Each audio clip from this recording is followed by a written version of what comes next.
Hello and welcome to Chat Vortex, the podcast that always keeps the conversation spiraling. I'm Charles and I'm joined with... Leon. Perfect. That's a good start. Yeah. Look, we been wanting to do a podcast for the longest time, and we have been doing content since year 9, year 10. And one of the first things we were doing when working together was, let's do a podcast, and it was a disaster. It was Google Hangouts. Google Hangouts, 3 to 4 of us. I had a Logitech headset as a microphone, so it's a little bit of an upgrade. Yeah, just a little bit. I was using a SingStar microphone from the PS2, so... Did you have a sock on it? I did have a sock on it. That's why I was called Novelty Socks back in the day, because I recorded with a sock on my microphone to make sure that audio was crisp. Also, for context, for those who don't know, year 9, we're talking about school. We weren't 9 years old. Yeah, so that's 2016, 2015. We are grown. Yeah. And yeah, so there's going to be some mistakes. We've got to get used to this. This is something that we thought, hey, start pretty crappy. Start getting Very used to crappy, it. actually. And, things like the lighting or the backgrounds, we know, if we're going to get caught up in being perfect, we're never going to make anything. And one of the big things we're striving for is just trying to, especially in this year, make more things. Get those checklists checked of things that we've been wanting to do, make the movies, make the podcast, extra shows that we've been wanting. Just more content, really. Just an excuse to create more and to talk shit. And to talk shit. Unfiltered to a degree. Yeah. We had some, I think, 3 extra things that I had added to the schedule of things I want to talk about. And somehow every single point ended in, oh yeah, I got to talk about this, I want to talk shit. I was like, okay. With that phrasing exactly as well, actually. Yeah. Did you want to start off by telling everyone about yourself, for those who don't know who you are or haven't seen your face by some chance? Sure. Well, my name is Charles. I run the YouTube channel Dare to Entertain, and we've run that since, I think, mid-2016. Yeah. We started with Let's Plays, with Let's Play Minecraft and top 10 lists. Moments in gaming. I remember I filmed a Battlefield 1 review. I used multimedia as an excuse to make that video and filmed it on my iPhone 5 in the middle area of school. I just sat there in the wind and recorded it. Yeah. And it's come a long way to having 2 Shure microphones. Yeah, just a little bit. I think it's a bit of an upgrade. No more echoing, so yeah, it goes a long way. So and then around 2019, around Avengers Endgame, that era, I moved into essays and more commentary-based things. And since then, it's kind of just blown out of proportion. Anything that I could have predicted. Yeah, that one marvelous scene. That did 60K, and then did the Attack on Titan video in 2022 in December. And from there, going from Leon, I know you're writing for me. I don't think I'm going to be doing anime. I'm not going to be covering anime. I don't see it on the schedule. Maybe in the future. Maybe. Brought a tear to my eye. Just constantly, Leon's like, all right, I've got this idea. I'm going to push this. I want to push this. And it was constantly, maybe later. And I waited. And I waited a while. And I waited some more. And after a while, my patience, it paid off. And it paid off to being probably the most successful thing on the channel at this stage. I think the top few things is all anime, which is, hey, that rocks. Yeah, that's great. I mean, it makes me happy. It makes me very happy. So I can't lie. Yeah, I've been around for a little bit.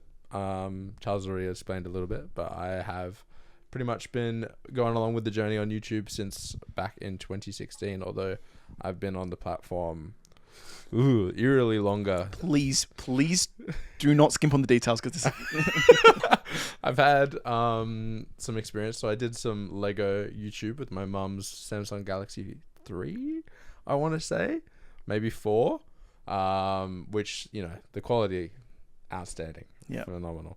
And then I moved away from that just to do some more commentary-based work, especially when you were starting up the gaming. I really was focusing on talking about some nerdy stuff, but I had a lot of gaps in knowledge, and that led to a lot of funny moments. Which I think, and to paint the picture, I've always wanted to have this multimedia, this different divisions of different areas that I'm interested in. Whether that be comics, gaming, movies. And gaming, you could say I was nailing that, because we were absolutely making videos. Whether they're good or not is another story. But Leon was the one doing movies. He was a movie channel, which was the big argument between us at the time because I'm still not over it actually because it wasn't a movie channel. For argument's sake, right? It was still a different form of content that I hadn't entered in, and I would, talk to him about it, and it was a yearning to talk about art in a different way that I wasn't. And we've been talking about movies and TV shows and all sorts of media since I've known you, so a good 10 years running. Yeah, and like Leon's Talk went from being this separate thing into we were joking that we bought out Leon's Talk as a part of an agreement. I still haven't got paid, by the way. It was a free deal, free transfer, out of contract. Oh man, I don't remember signing it, but if it's there, then I can't argue. And that's kind of where things are, and I think that kind of goes towards where the next thing, what is this podcast going to be? It very much is just going to be the two of us talking about the things we like. As you've heard, it's things like anime, manga, comics, movies, TV. But as to Australians, there's things that we love about sport or love about our culture or we want to talk about things that happen here. Even though if you look at my analytics on Dare to Entertain, nearly everyone is from the US or the UK, and some of that is going to be us just sharing. It's going to be us getting personable and you knowing more about us, which is the very big thing that I want to do with streaming and a podcast. Yeah, definitely. Yeah, we're on a couch. We're just talking. So yep, that's all it is really. It's part of a discussion, and we hope that everyone's part of the conversation. Yeah. Really. So that moves on to the next section, which is just like what's been happening in life. You've had a fair few things happen recently. Yeah, I got old. Quarter century now, so I'm 25. Yeah, I know. My looks are there. I do look my age, if not older a little bit, maybe. But that's okay, because it's maturity, I can show. So my brain is my frontal... Wisdom. Yeah, wisdom. Yeah. That's exactly it. Thank you. But yeah, my birthday came around, which has been great. I managed to get a drawing tablet. Something I'm trying to get more into is my illustrations this year. Yeah. It's an avenue I've been pushing. Play a lot of Dungeons and Dragons. Great game. Again, nerdy shit throughout this podcast. And I've been drawing characters with a mouse for the longest time. And I think that got to people because one of the gifts I got was a drawing tablet. So, look, it makes out that you aren't a good drawer, but like he would show you like 8 different drawings. He goes, "What do you think?" I'm like, "How's your wrist?" Because that is not an easy thing to do, and it would always be great. And you've been getting better over the last couple of years. And then we've been talking about like, drawing this, drawing that, and it just seems like the natural step is to actually just do more drawing. And yeah, definitely. It's so exciting. Yeah, it should be fun. A little hobby on the side on top of every other hobby that I have, which, being a nerd, it's hard work. I'm sure you can understand, and many of our viewers. There's so much content out there. And games take up enough time as is, let alone catching up with all the movies and shows and all the extra curriculum that nerds, intentionally choose to do, but... you want to experience it all. So it does get to be a bit of a handful, but when I get the time, it's a lot of fun. What about yourself? Let's hear some things that's been happening with you, Charles. So one of my big blind spots in my, watching of films or, directors is I haven't watched much David Lynch. And I went to a Twin Peaks marathon that was specifically the pilot and the first 2 episodes of the original Twin Peaks. And watching that in a theater at the Astor was actually a really, really cool experience. Now, there's one guy in it who has a really big forehead. And I'll actually talk about Twin Peaks and more about what I like about it. But, so he would come on and then a bit of music cue would cue, right? Would be the romance theme of some kind, right? But the entire theater would start laughing. And by the 4th time people started laughing, I turned to my friend Christian, who I saw it with. He's a filmmaker friend of mine. I was just like, hey, why the fuck are people laughing? Was it the forehead or? And from memory, the answer was he's just got a really big forehead. And he's kind of funny. Yeah, I mean, look, I don't know why it's called Twin Peaks. I haven't seen it myself yet, but maybe it's no. But so I figure it's also like it's such a weird. I'm only 3 episodes in, and I'm going to be watching it. I'm going to be updating the podcast when I do actually watch more episodes, but. It's half detective show. That's great, right? Absolutely loving that part. And then the other half is just this romance like between like a bikie gang and all this stuff. I'm not vibing with any of that. It's kind of corny and everything, which I do hear. It might get better. It might incorporate it. Okay. Look, I look forward to watching more of the show, regardless. But anytime he would come on and be like, he'd be doing like a 90s version of mogging, it'd just be constant laughter because he is fully committed. But then like he'd be in a jail cell and then these two dudes are barking at him because he got with both of their girlfriends. And it's like, this is your kind of media, Charles. You know, this absolutely. Is the type of stuff that look, I paid. That was $45 well spent watching that in a theater. The rest of my last like week or so has just been setting up everything for the channel, like while going out to your birthday, which was great. But everything else around it has been talking to editors, talking to you, talking to people involved around the channel, and going, "Hey, this is our plans. Are you ready for 2026?" And it's just been really, really exciting. Yeah, honestly, like really cool. Yeah, it's kind of crazy to think that we've already reached the point in January from back when we were talking about it in October. It just allows me to be more involved and have a platform to speak with you on, which is nice. So yeah, it'd be great. Yeah, because like you know, Leon and I have been creating with each other for a decade, and as time has gone on and he's taken more things on outside of creation, writing and editing just isn't something that he's able to do. So not on a reliable schedule of YouTube. I remember because I remember when asking, going, "Hey, I need you to write the Marvel Rivals video for part 3, which became JJK." I said, "So what days can you write?" And you said August 25th, and I'll get back to you for about September.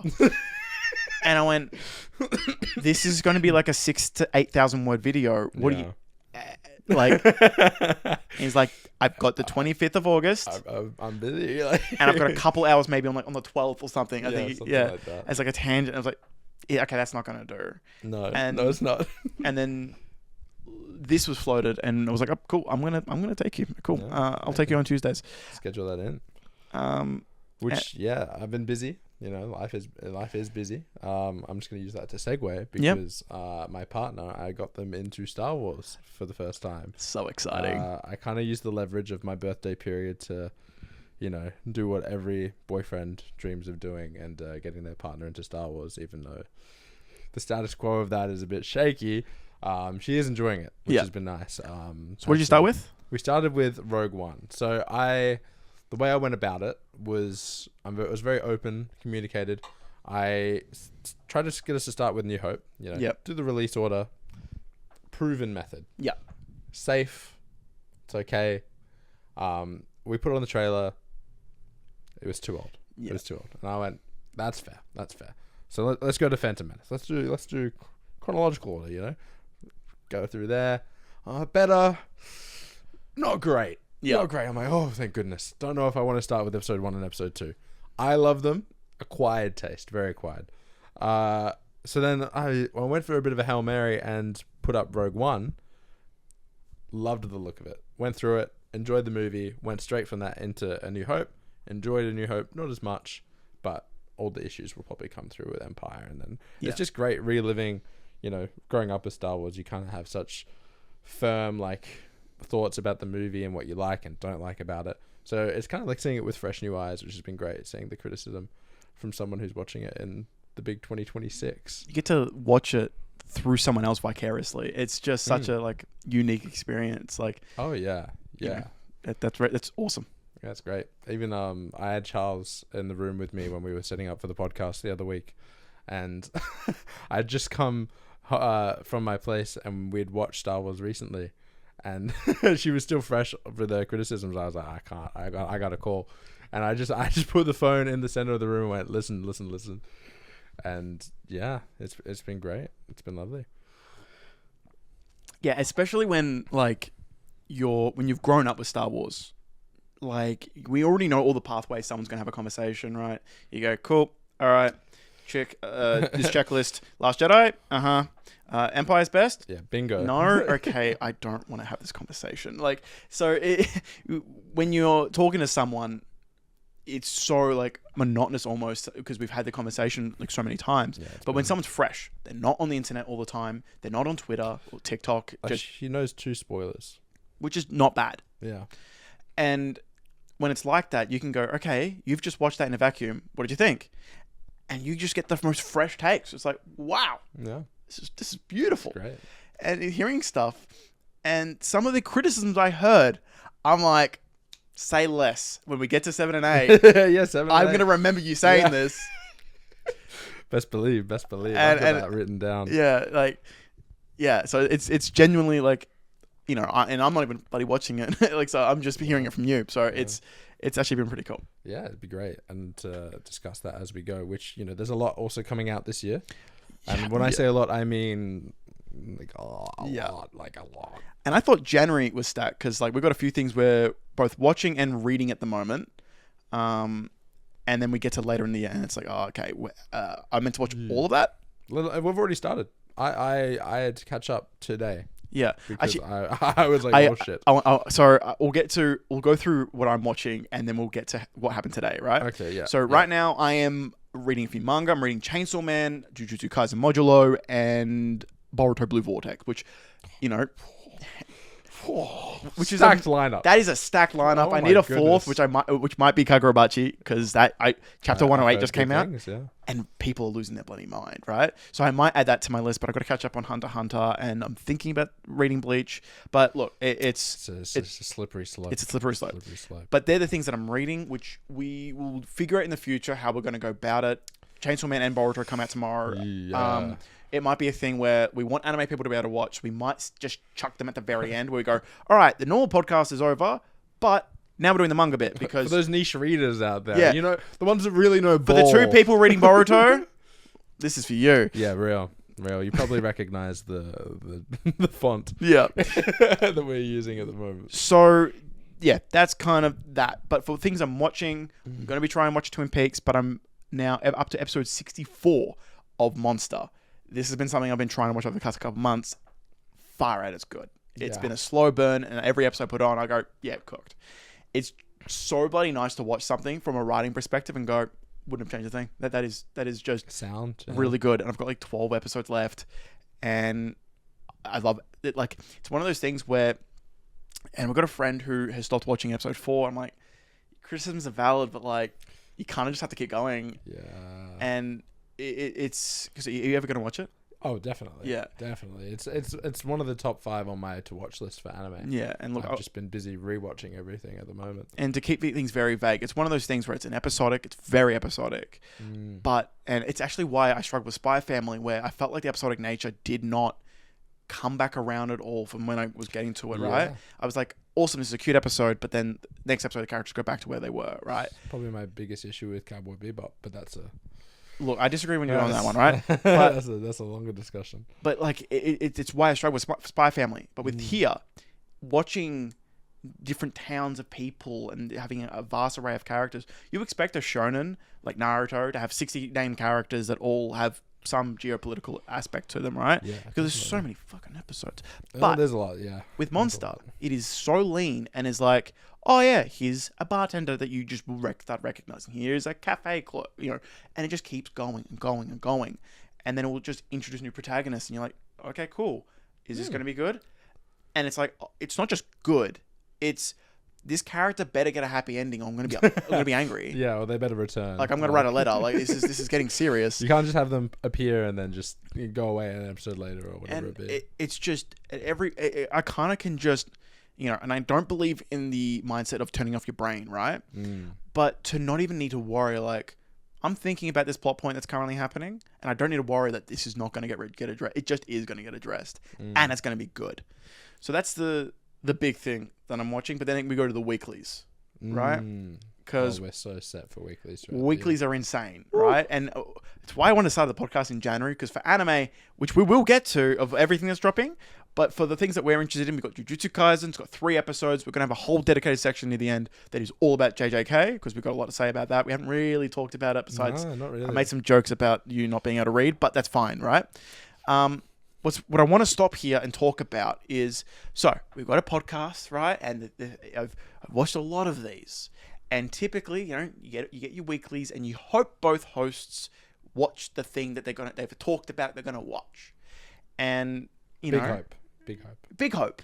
And so, you know, I've called Leon as he's caught the train to mine, and he goes, oh yeah. Like, have you watched Frieren?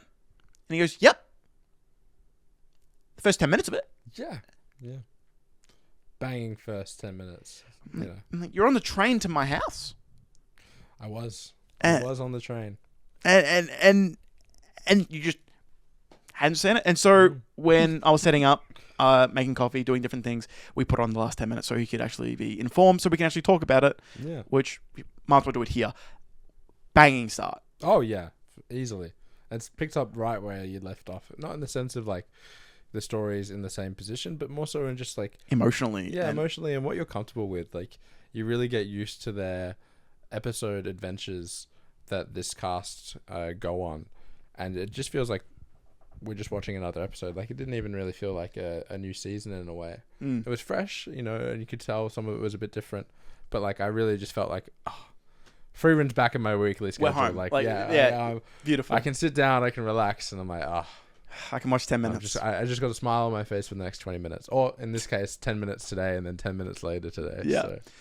I also love that the opening sequence when they're in the little carriage is a nice like mirroring of when in the first episode of season 1 she's in with like Himmel and everybody, and it's like a direct. Well, that's it. A lot of the things that made this an opening for season 2 were super subtle, which is one of the best things about Frieren is how subtle it is with its storytelling, and how small the moments are, because it really represents the themes of the story really well, with it being the small things that Frieren has to come to appreciate in her life, because she's freaking old, man. Yeah, she's old.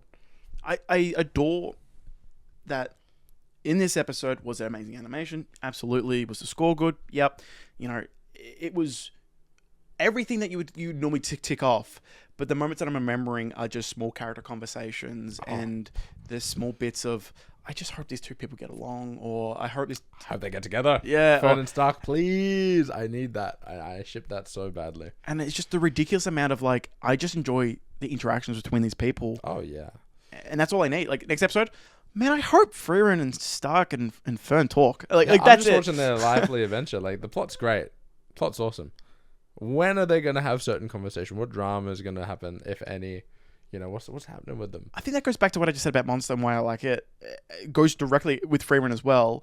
Is you'll get an episode about collecting flowers for a field or cleaning or whatever it is, or attaining a spell, and it's a spell that makes grapes sour, and it'd be like, yeah, but that's a fucking really good episode. Yeah, and fantastic. The characters learn, and we get to keep going with the plot. Yeah, plot's cool, but the characters are. And again, it builds on top of each other, even though it seems like it's episodic.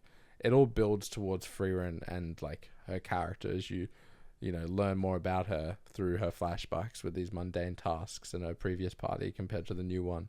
You also really get a sense of like how she's developing and changing because of these small things. But what's really fascinating is, she spent 10 years with Himmel, so most of these things, like, you'd go, yeah, I've done this before, and like, it's whatever. It's not a surprise, like, oh yeah, you're for this episode, right? You're stuck in a cave, and it's like, oh, stuck in a cave. I was stuck in a cave once, and seeing the differences where, like, what happened with Himmel, what happened here, it is so charming and beautiful. The show just catches you with a smile on your face. It's ridiculous. I love being a Frieren glad to be a Frieren hater in 2026. Yeah, I don't see it. Let alone the memes. Frieren memes, they're so niche. Yeah. Like, not niche because we're in the space, but like I wish they were at the level of Lobotomy Kaizen. I do too, but I kind of want to be a little gatekeeper. I want Frieren to get away from this, like. For some reason, Frieren fans are like some of the most racist there is. Like, if you go on Twitter, yeah. See, I'm not on Twitter, so I don't see it'll be, of that. All my Frieren interaction is TikTok, and they're wholesome as heck. Great edits, great time. You on Twitter, you search Frieren, it'll be, oh my god, this is so cute. About the story details. An entire thread about the art department and the different production and the difference between season 1 and 2. And it's beautiful. So good so far. And then white supremacy. Oh, there it is. And it'd be like, it's next to each other. What the hell happened? And yeah, so that's the joys of being a part of Frieren Twitter. Yeah, I wouldn't call it a joy. Yeah. Anyway, so what's happening in 2026? This section, we talked about how to do this. There's a lot of things coming out. I think I've got a list here. Just got a rapid fire. Rapid fire, go through them, and then we'll come back to the few sections. Come back to the ones we want to talk. So, are you ready? This is not everything. I forgot a couple here and didn't even bat an eye. One of them was kind of valid though. So, ready for movies. Narnia, Dune 3, Supergirl, Avengers Doomsday, Minions 3, Super Mario Galaxy, Toy Story 5, Spider-Man Brand New Day, Project Hail Mary, The Odyssey, Clayface, Batman Nightfall Animated Movie Part 1, Shrek 5, Grogu and Mando. TV shows: The Boys Season 5, The Night of the Seven Kingdoms, Daredevil Born Again Season 2, Wonder Man, Vision Quest, Batman Caped Crusader Season 2, My Adventures with Superman Season 3, Lanterns, House of the Dragon Season 3, X-Men 97 Season 2, Invincible Season 4, Your Friendly Neighborhood Spider-Man Season 2, Spider-Man Noir. Games: Lego Batman, Wolverine, GTA 6, Requiem, Resident Evil Requiem, 007, Forza Horizon 6, Halo Campaign Evolved. Lastly, anime. There is so much. I'm just going to keep it to the things that I actually recognize and might actually want to watch. JJK Season 3, Frieren, Oshi no Ko, that's not for me to watch. Fire Force Season 3 Core 2, Hell's Paradise Season 2, Sentenced to Be a Hero, which we will need to watch, and there's a new season of Fate, which you have to watch the old Fate or else the Fate fandom will set you on fire. The question I have written down was, holy shit, that's a lot. How are we expected to watch all this? Is any of it actually going to be any good? Yeah, well, that's it, right? I expect most of it to be pretty good. I don't know if you noticed as you were going through there. I think you rambling, it made my throat dry and I wasn't even saying anything. I need to have some water in between just to break it up. So going to the movies, there's a fair few here that I'm excited for, whether it be Dune or The Odyssey. Oh yeah, best believe IMAX will be seeing me sat and ready. Yeah, we are. Those two. IMAX, drinks and pizza. Like that is always the go. But like, I'm looking at the bottom of that part. I'm excited for Clayface. Project Hail Mary will be cool. But Shrek 5 and Grogu and Mando, you added those. I really need Shrek 5 to be good. I need Shrek to be back in the top of film. It's not like discussion. You know, I'm sick and tired of going, I love Shrek, and then stopping at Shrek 2. Yeah. I glaze Shrek 1, I glaze Shrek 2, and then I act like the third and fourth don't exist. Forever After is not that bad. We've gotten some of the best memes from the franchise. Like, Rumpelstiltskin under the table with the feet. I was thinking this the other day. I was like, wow, when was the last time I watched Shrek 3? And I couldn't remember. Yeah. Because I remember just disliking the movie so much initially that I just had no interest to rewatch it. But now with time, my opinions have changed on a lot of things. I'm willing to give it another try before Shrek 5. But then I'm dreading, because then if I watch Shrek 1 to 3, am I going to watch Shrek 4? Yeah. Because I don't remember what happens in Shrek 4. I think you enjoy Shrek 4 more. It's not like a 4 out of 5. But like, and granted, you have some horrible takes, but like, according to no one, but it'd be at least like a 2.5.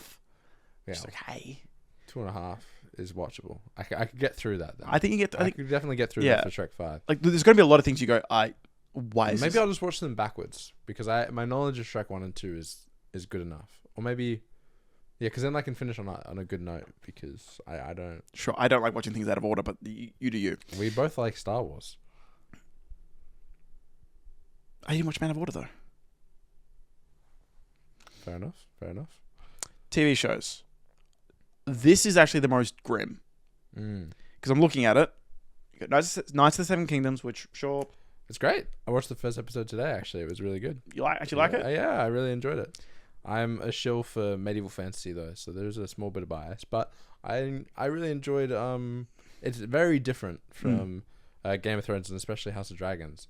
The tone is very different, but it still feels very connected to the story world. Lighter in tone or darker in tone? Lighter. Okay. A lot lighter in tone at the moment, for now. Yeah. Yeah, and it wasn't anything too crazy. It's very character driven. Like, you don't cut to any other cast. It's not a big cast of characters. It's not a political thriller. It's not anything like that. It's just a character going through A to B. Yep. And it was a really nice, refreshing change of pace, but having like this perspective of just one person make their way through Westeros, and it's one episode. There's not a lot. It's like 45 minutes or whatever it be. But yeah, it was really engaging, and I'm keen to watch the next episode. I got to the end and I was like, oh damn. Okay. That's it? Well, I saw some runtimes were like as low as 30 minutes. So I was kind of like, ugh. Well, that's it. I haven't read the story, but I know it's only short. Okay. So yeah. it's a small book. If it's adapting like these specific stories and some of them are just shorter, I guess that's different to when you watch an episode of Mando and you go, why is this 24 minutes?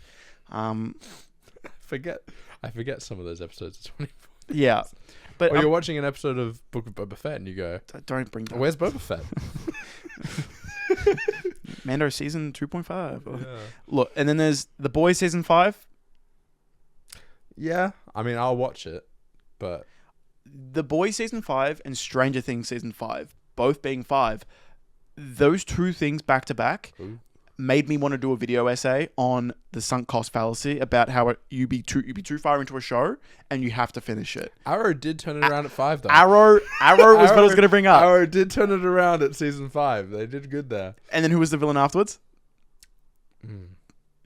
Diaz. We're going to stop Diaz. Yeah, so that was for 2 seasons, by the way. He fought a magician who had telekinesis. Yeah, you know how quickly you just shut me up. Yeah. I was like, Arrow's a slippery slope because it's. But then, because I watched that and it was of course, yeah. It was. We all watched it. It was bad, right? I was in sunk cost, and then the last season was like 12 episodes, and that was good. Yeah. But that's my point.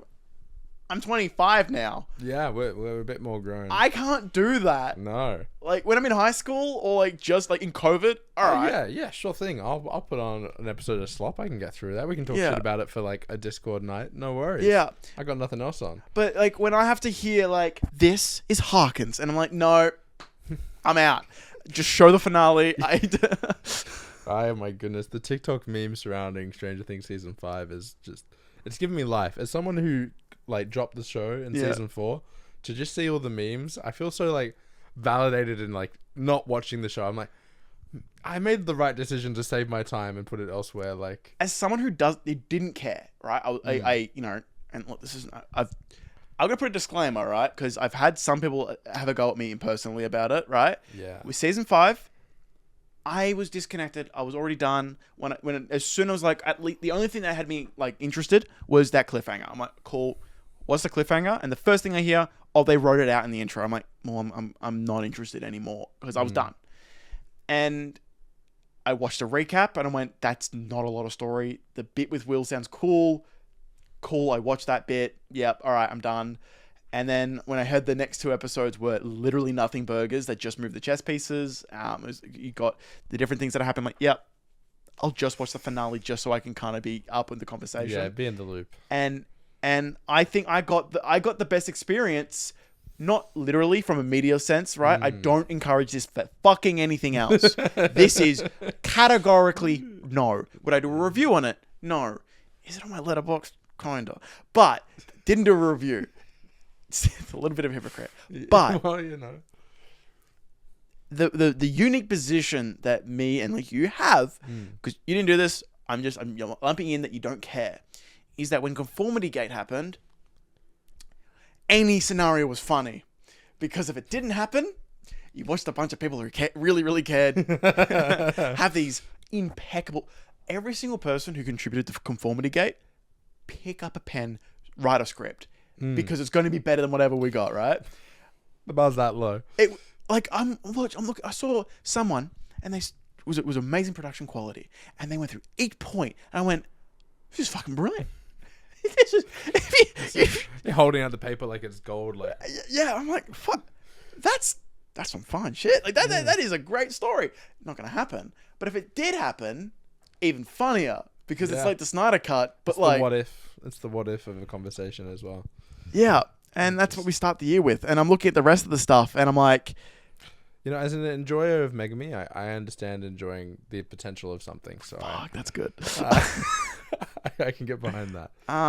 So yeah, all that to say, I'm burnt on The Boys. Yeah, I've been burnt on The Boys, actually, since season 3, probably. I thought... See, I enjoyed season 3, but that's when I felt like, it was small, but I felt it. I was like, if this keeps going, like... Yeah.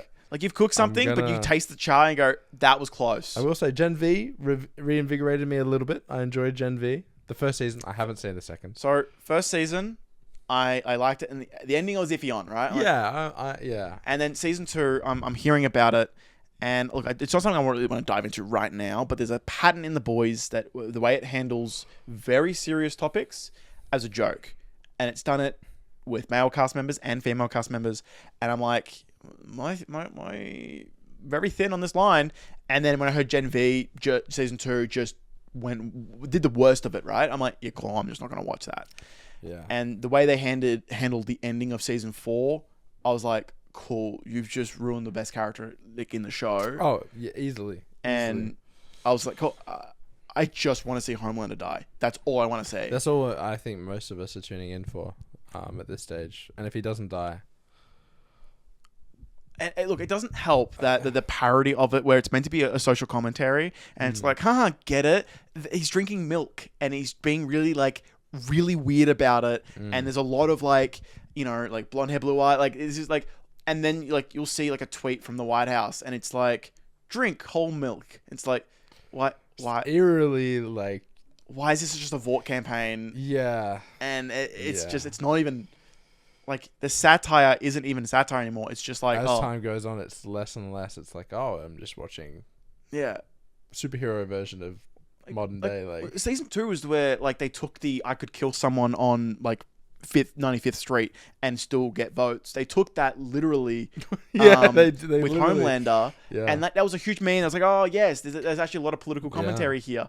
And where do you go when it's like, oh, we're just going to take Greenland, and it's like, okay, what's Homelander going to do? Yeah, and then even seeing things like Daredevil, Born Again, and you get the same fist. Not to the same extent. Not to the same extent. To the scale, but like, it's just how close it is to like, oh, damn, that's really relevant right now, actually. Like, and it goes to even DC, where you're like, oh, Salvation. It's like, this used to be, I don't know, like even a little bit of like, this is a comic book version. We're gonna add some fantasy to it, or like add some sci-fi to Wars, and you'd be like, oh, okay, this is taking from X thing or Y, and like this is on Coruscant.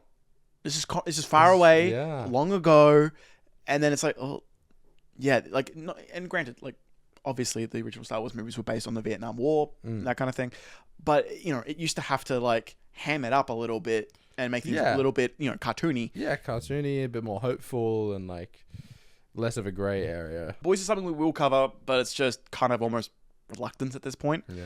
Then we got Daredevil, we got Wonder Man, and there is some Marvel and some DC stuff here, but I don't feel like either care about a lot of this. I do hope Daredevil makes a comeback more so than season 1 did. The reshoot episodes were the best episodes. Yeah. I'm just staying hopeful. I just want to put that in the air. I need it to be out there. I'm like, please, as big Daredevil glazers, we need that. Actually, I do want to talk about Wonder Man. Who have they put in charge of the marketing campaign? Because they finally let someone cook. Because have you seen the trailers? No, I haven't. They basically let like TikTok editors take control. Oh, thank goodness! And it's like anything like the HBO editors. Oh. So because Wonder Man is like, the entire show is that they're making a Wonder Man show. And so it's like, what better use of like the platform of TikTok and Twitter to go, well, if it's a show about making a show, then what we need to be doing is making edits of it. So like, it is like got yellow text, it's all this iconography that looks beautiful. I'm like, oh wow, you are still dumping it out all in one day, which is we just want this out and we want you to forget about it. Like, I didn't watch Ironheart because I was like, oh, there's no marketing, the trailers have been pretty poor. And then everyone that watched it went, it's actually probably one of their better shows. And it's like, great. But you dropped it on 2 Wednesdays and then left it. Yeah. And look, X-Men 97 and Invincible probably going to be my sweeps for the year. Oh, easily. I do want Invincible to have, a bit of a quality of life upgrade there. The more and more I get into more animation and other things, I just go, that's it, right? Fuck. It's always referring back and going, wow. Like, for example, for season 3 of Invincible, watch the Conquest fight. It's like, oh yeah, finally got some good animation. We were fed. The next day was we had scheduled. Leon comes to my house, and we watched Naruto, which was we're doing a massive Charles' Naruto first watch through of the series, so and it we was had his first time experiencing a certain fight so right after the Conquest fight, and I was like, damn, this is bad timing. Like, yeah. So you go from Conquest, cool and all. fantastic fight. The Phenomenal. episode we watched was Naruto and Sasuke standing at the water valley, like the Final Valley. yeah, final, and we're like, oh, sweet, okay. Oh, it's that episode, and then I see some of the best choreography and hand to hand. I'm like, how am I meant to enjoy the Conquest thing? Yeah. Where we get a couple Just sours it a little, doesn't it? Because it's like, wow, that was big, and then, oh, that's like, when was this? 2005, 2006? Okay, yeah, just okay. yeah. With games, we kind of went through the games. I think we will mostly cover these when they come out because Yeah, especially on the podcast, it's nice because like on the channel, games is something that's taken a backseat over the years. So it'd be nice to be able to play some games. I know you've been playing Expedition 33 on stream. Been enjoying it. You've been doing streams. Yeah. I don't know if you mentioned that earlier. Great streams. He's been playing through Expedition 33, Game of the Year. You might have a spelling bee next week, and guess who's won? Expedition 33. I was really fucking like, where's he fucking going with this? And I'm like, oh, he's doing that joke. Cool. But things like Halo, we could talk for Halo to 20 minutes. I could talk. But we will do that later. It's coming out in November. We'll just talk about it then. We're old Halo shills. We're mid-20s, so we grew up with that. Oh, I was a little late. Well, yeah. All right, so we've got some news that we want to kind of rapid fire kind of go through.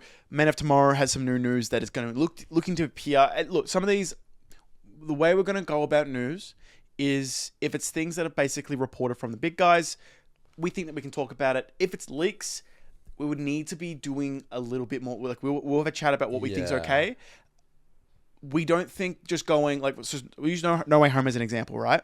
And our group chat is going by these rules as well, which is so if it comes from like Daniel RPK and it's like just a photo of Andrew Garfield, it's like okay, that is something that we can't just go out there, Andrew Garfield's in the new Spider-Man, whoa. And so like with Avengers, Doomsday, and Secret Wars, there is a bunch of stuff that I know personally from Twitter that I'm not going to just go like, oh, everyone knows that because just throw it out. Yep. Well, because like I debate about even doing like a news segment, but I was like talking to some friends and they're like, oh, I'm so far behind on knowing really basic stuff. So, and I think for the most part, at least for the first 6 months of this podcast, it will be friends. It will be our subscribers who are fans of us. People who already know us. But they're not necessarily just on Twitter and TikTok all the time to be able to know everything that happens. I mean, I'm not even on it enough to know the leaks. Most of my leaks are through you, typically. So, someone sent to the Discord,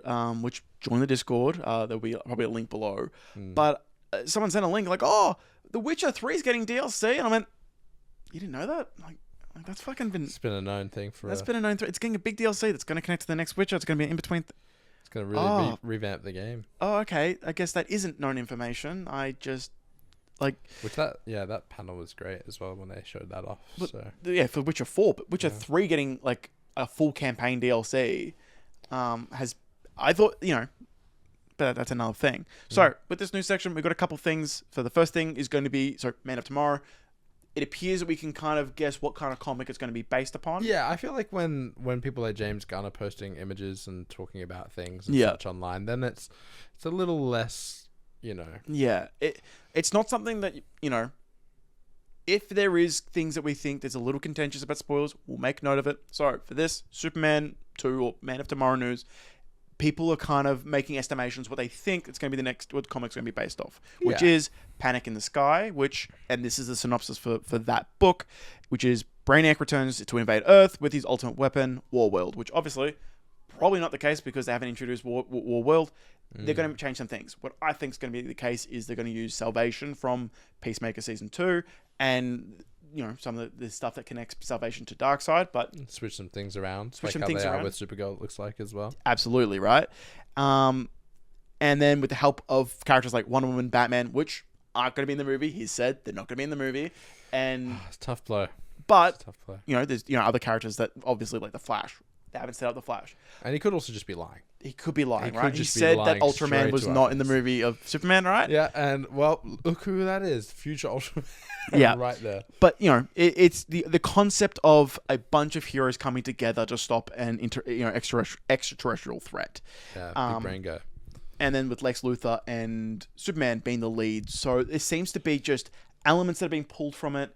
The looking to be like exploring Maxima, which I don't know much about, but No, I mean, look, we hope it's good. 2027. I need it to be. I mean, we'll get to our top movies later on. I'm actually really excited for that. But yeah, Superman, it's high up there for me. Sweet. All right, this next one is actually going to be pretty quick. Marty Supreme's release date is the 22nd of January. Agonizes me. And it releases... Everyone in the States, damn you. Why do we have to wait until the 22nd of January? Or the 3rd of February when it releases on digital. Oh. So we get... like that window is ridiculous. Yeah, and they say like, oh, it's because we want to get like I heard a TikToker say, oh, the awards buzz will drive box office. Cool. A lot of scenes are on TikTok anyway. Yeah, I feel like I've had to like actively scroll. There's been banging edits that I've been getting of rips of the movie that people have already been putting together on my TikTok, and I'm like, I have to save them. I've got a Marty Supreme folder of edits, so I'm waiting to go through on Thursday when it comes out over here, and it's been killing me. And you know, it kills all motivation when it's like, oh, we get a week and a half of a release window. And it's not just Marty Supreme, but it's a common pattern, especially in other markets. Like you were going to bring up... I was going to say anime movies, especially someone who's been big on watching movies, that they take forever. Like Demon Slayer recently is like the Chainsaw Man example, especially Chainsaw Man. Having to wait for it to come over here is just it's painful. It's frustrating because AI is getting better, and they're able to upscale AI to a point where it's like that's good enough for an edit. Yeah, that's good enough for an edit. Definitely. People were using like 480p cams for edits. So I saw some edits that didn't even try to upscale the footage. They just went, oh yeah, screw it, and they still made a banging edit. So nowadays when they can upscale it, and it's like, yeah, it's fine, and like, look, it's just frustrating when you're like, oh, I'm excited for this movie, and then you just see all the fights in an edit. Yeah, and that's the other thing with anime movies as well, is you get the manga typically before it, so you'll have people already talking about what's going to happen in the movie and using footage from the movie, and then animating manga. I gotta panels. wait like 6 months before I can even like sit in the cinema to see it. So I think that actually a good one to use is the JJK movie. So that was a little bit less of a window, but with JJK, you know, I've read the manga, so I know what's going to happen. So that for me, it's seeing the interesting art and seeing the artists that I know who are attached and the changes they make. Yeah, from the source material. And look, we'll get into it later. But when I'm like, the movie's not out for another month, and I've seen the entire Chozo versus Noya fight on my feed, on my TikToks, in edits. And not only that, I've seen all like different versions of the fight made by fans from the Lobotomy Kaizen community. I'm in awe. I'm like, how has that happened? Yeah, and it's like, how have I gotten 20 different variations of fan animated clips of a scene before I'm even able to witness the scene myself? Yeah, and that's for something I've read. So I've got a feel for people who I have friends who don't read the manga, and it's like, oh, you're cooked. Good luck. Yeah, and so like you got to think about and so for Demon Slayer and for JJK, this isn't the important bit. This isn't the important part of the story relative, right? So for Demon Slayer, that third movie, they have to do a simultaneous release. Oh yeah. And for JJK, like there are parts of that manga. If parts of the final arc are a 6-week to 3-month wait between when we see it, and look, Japan does go really harsh on leaking anime. Like they literally lock people up for it. Yeah. But then like other regions get it. Like if it goes into other parts of Asia, as soon as it goes worldwide, then it's out of their reach. Yeah, so. And that's not even speaking about Americans and their league culture. Yeah, where it's like, you know, Parasite released here early, and we're like, hey guys, let's not spoil it for other countries. And then America gets it for a day. I'm seeing the ending on Twitter. I'm like, good job, Americans. Thank you. Yeah, it's and then they'll blame us when we get things early. On the rare occasion that does happen, mind you. When Disney Plus used to prioritize European and other markets. Oh yes, when we got the Star Wars shows first, that was great. Do you know how hard it is for us to watch it? And I'm like, do you know, like that's like everything ever for all of us? Yeah, that's what we've been dealing with like since the dawn of time. What are we on about? Like, and just like, yeah, but what about us? And it's like, yeah, it sucks. Yeah. Doesn't it? No. I love it when my manga chapters release at 3 a.m. Oh goodness. Yeah. Hajime. Oh, this is a big one, right? So, for manga news, Hajime Isayama, who's the author of Attack on Titan, has basically come out and said that he will probably not write another manga. Yeah. I've got a quote that says, "I gave it all to what I had inside of me for Attack on Titan. If I try to write something, there'll be a lot of similar aspects that will seem repetitive." That fucking kills me. Yeah. No, I get why. It is your thing. Like Yep. if you aren't the Transformers guy, you're the Attack on Titan guy. So yeah, that would sting. I'm of two minds of it personally. I like there's part of me that as a like from an artistic standpoint and like an individual, I'm like, you know what, that's completely fair. Like he's made a complete package. It's phenomenal. Done numbers. Move on to the next thing. Yeah. But the other half of me is like, wow, there's so much more there in that world that I want to. Like he started writing at 19. Yeah. So I don't even want more Attack on Titan necessarily. It's just the idea of like, and granted, mangaka go through hell to get their stories out. Yeah. Health issues. Gege had a Gege always had some shit appendix going on. explode when he was writing the final arc, and he just went, you know what? I'm just gonna tough it out. I'm dying. Here's the ending. And bro made reverse curse technique before he implemented it into his own story. He's the 5th special grade of. Honest. But you hear all these stories. You hear about all of them for Hunter x Hunter, for just constant battles with sickness. And part of me is like, selfishly, is he has so much room to grow as an artist. I think he's right. He wrote one of the best stories of all time, and he still has room to grow and mature and learn. Oh, definitely. And I think we've been seeing with Gege, with Modulo, he has grown in the year that he had off. When he finished JJK, he said that he wanted to take time off to grow as a person and to read and get more informed. And he's made active changes in his manga to reflect that already. Yeah. And especially. I just wanted to see that from him. But I also got to go, that bro's rich. He's healthy. He's alive. Maybe that's it. Yeah. Maybe one and done is all you need. When you sell 100 million units of a manga, you go, cool. Yeah, especially when it's cinema. My goodness. And this is one of the ones I added in just to talk shit. New Funko Pops have been announced. JJK Zero, JoJo with Dio, Kaz, and Jotaro, as well as Chainsaw Man, have been announced.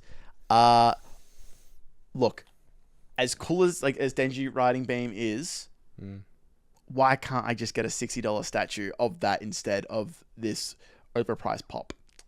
I mean, you probably could. You just don't live in the right country for it. Sure, it's just I think it's just the monopoly they have. It's ridiculous because I don't want to walk into like an EB Games, which is the equivalent of like our GameStop or whatever it be, that has most of these nerdy things at the wider market in like most of your plazas in Australia.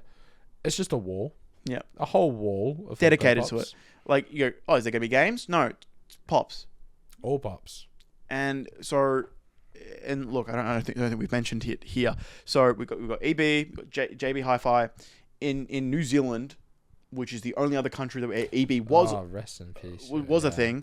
They've closed all like 75 stores. Yeah.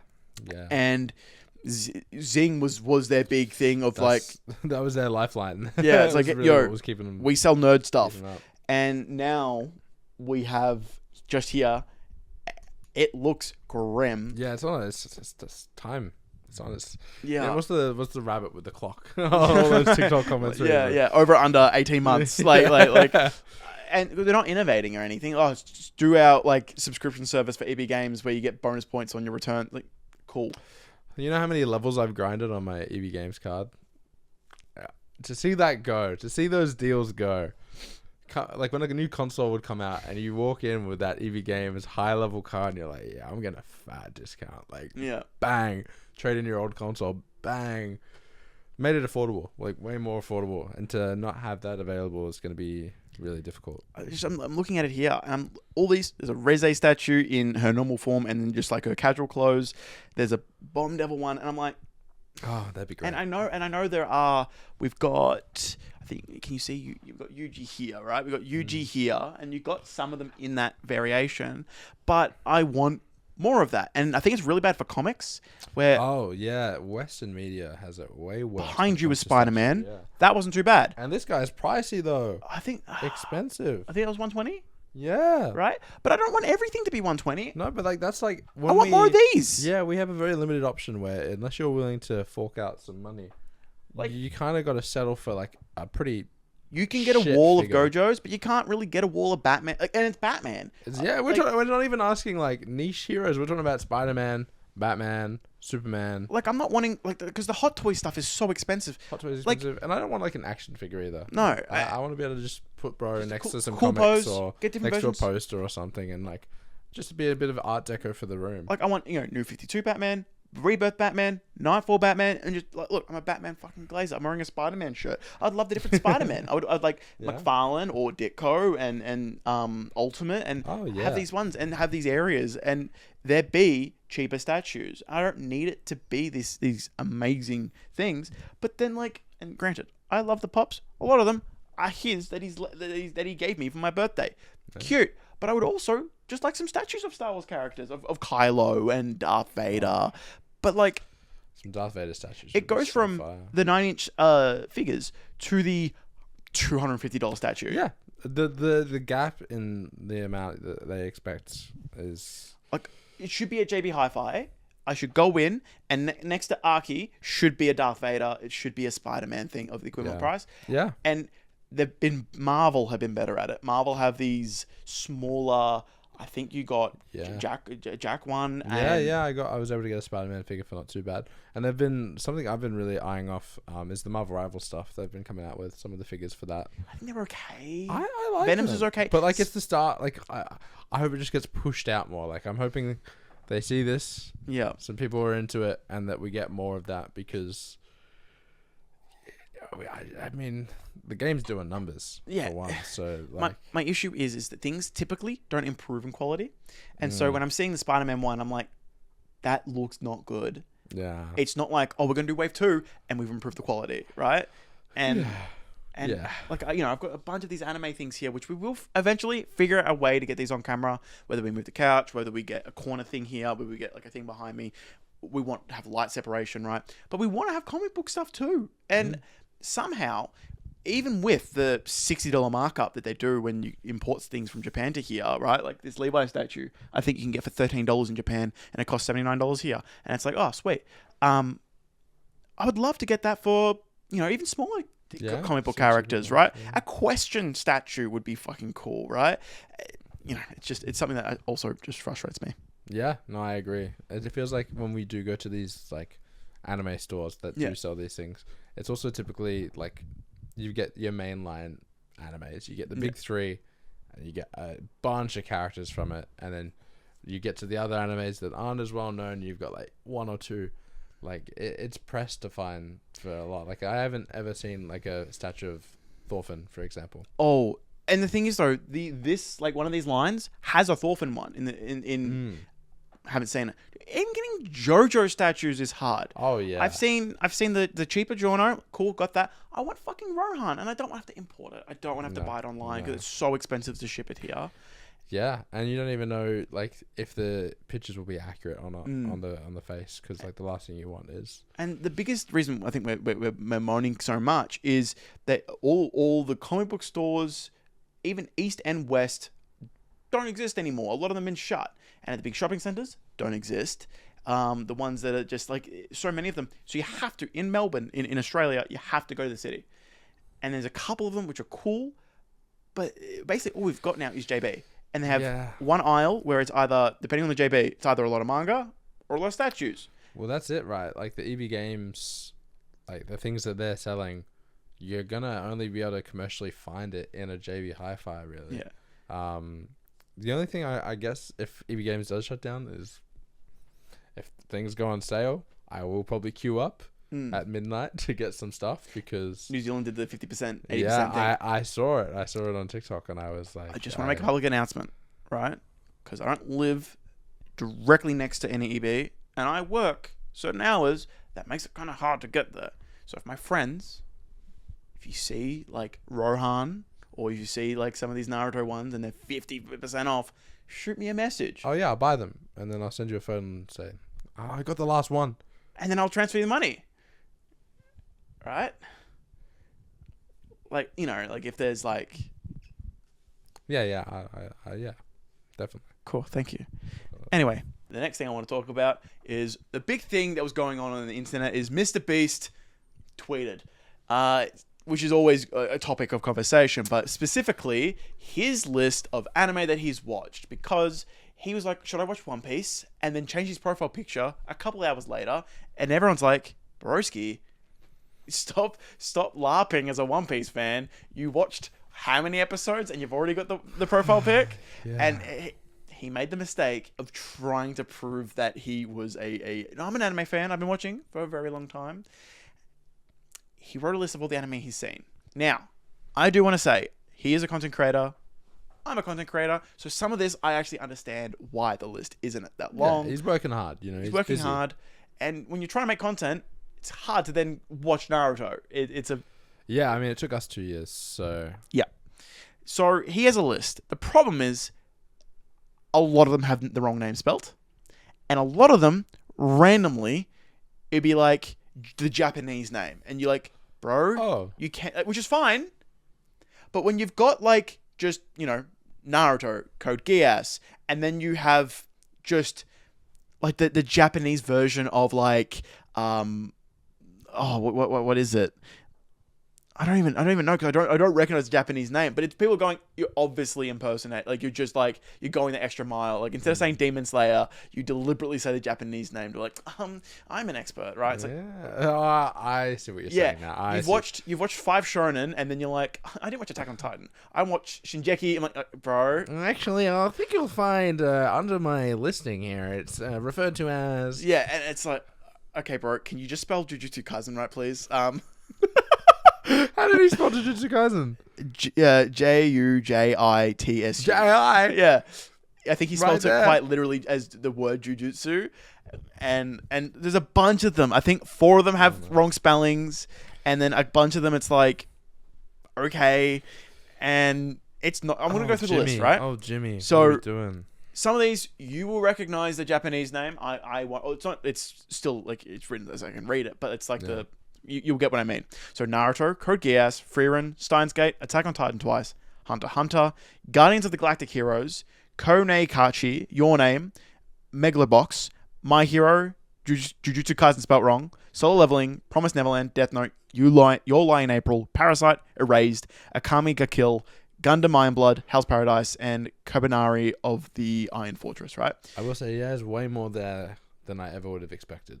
Not really. He's been watching for like 15 years. Never mind. And like, look, I don't know if I've got it public, but I've got a list of every anime show that I've watched, and on my Letterboxd is every anime movie that I've watched. Right? Was that in order as well? Nah, I think he would just he said in a random tweet that it was just everything on top of his head. Yeah. Which is it's a fine list, but it's not going to get you any brownie points. When he also has a tweeting history where he shits on Bleach, which I'm here for. Oh yeah, right. It's very funny. I love slander, right? But then he doesn't have like a very large list, and then you've got some fraud allegations of like, oh, have you actually watched these shows? Do you how's your comprehension? Yeah. It's just. Are we a TikTok reader? Are we a is he a Jujutsu manga Kaisen reader? fan, right? And so, and with how he's spelling is, you go, oh yeah, he's a fan. Yeah. Yeah. Yeah, he reads. I just thought to bring this up as is it valid that he's actually getting a lot of hate for this, or is it like, it's Twitter and it's online, so how much hate is valid and not valid? It depends on the level of hate. But I think most of it, as long as it's not, actually like going into abuse territory. Should never. he be trending number 1 on trending for being a meme of like being a fraud, being a tourist, being I'm here for slander. So yes, okay. I'm always down for slander. And especially if you're going to enter the anime community, if you can't accept slander as part of the agenda, then you gotta leave. You gotta leave. Look, I didn't know what answer you're going to say. That's probably the best answer you could have said. That's fucking amazing. Cool. granted, he's got some here that I want to watch. I want to watch Science Gate. Oh yeah, don't get me wrong. There's some there that I definitely want to get around to. But It is just like, here's a loaf of white bread. It's called shonen, and that's it. yeah, Like, he hasn't even really dipped his toes into like seinen at all, or like he has, like, from what I can see here, one shoujo, but it's Code I Geass. can't wait for the day he decides to go through Berserk and his content just instantly changes on his page, and the Mr. Beast of the past versus the Mr. Beast of today, completely reformed and new and Yeah. Or on the opposite end of the spectrum, he watches a couple Ghibli and then just yeah. He instantly just going, hey guys, I don't want to like miss the point of Squid Game anymore, and like I don't want to like dangle $5 million to like a single mum of 3 kids who needs it for like groceries. I might just be a human being. Like, yeah, I might just actually give them the money as well. Like, yeah. Cool. That's everything we had for the news section. Now we've got a couple dedicated sections, which this one's going to be fun. So what we're going to be doing is our top 20. No, that's not right. 20. I was like, I don't have 20 ready. No. So this is because it's going to be eventually when we get our editor Zach on this, right? Got to do this for the TikTok, right? This is going to be our top 10 list of 2025.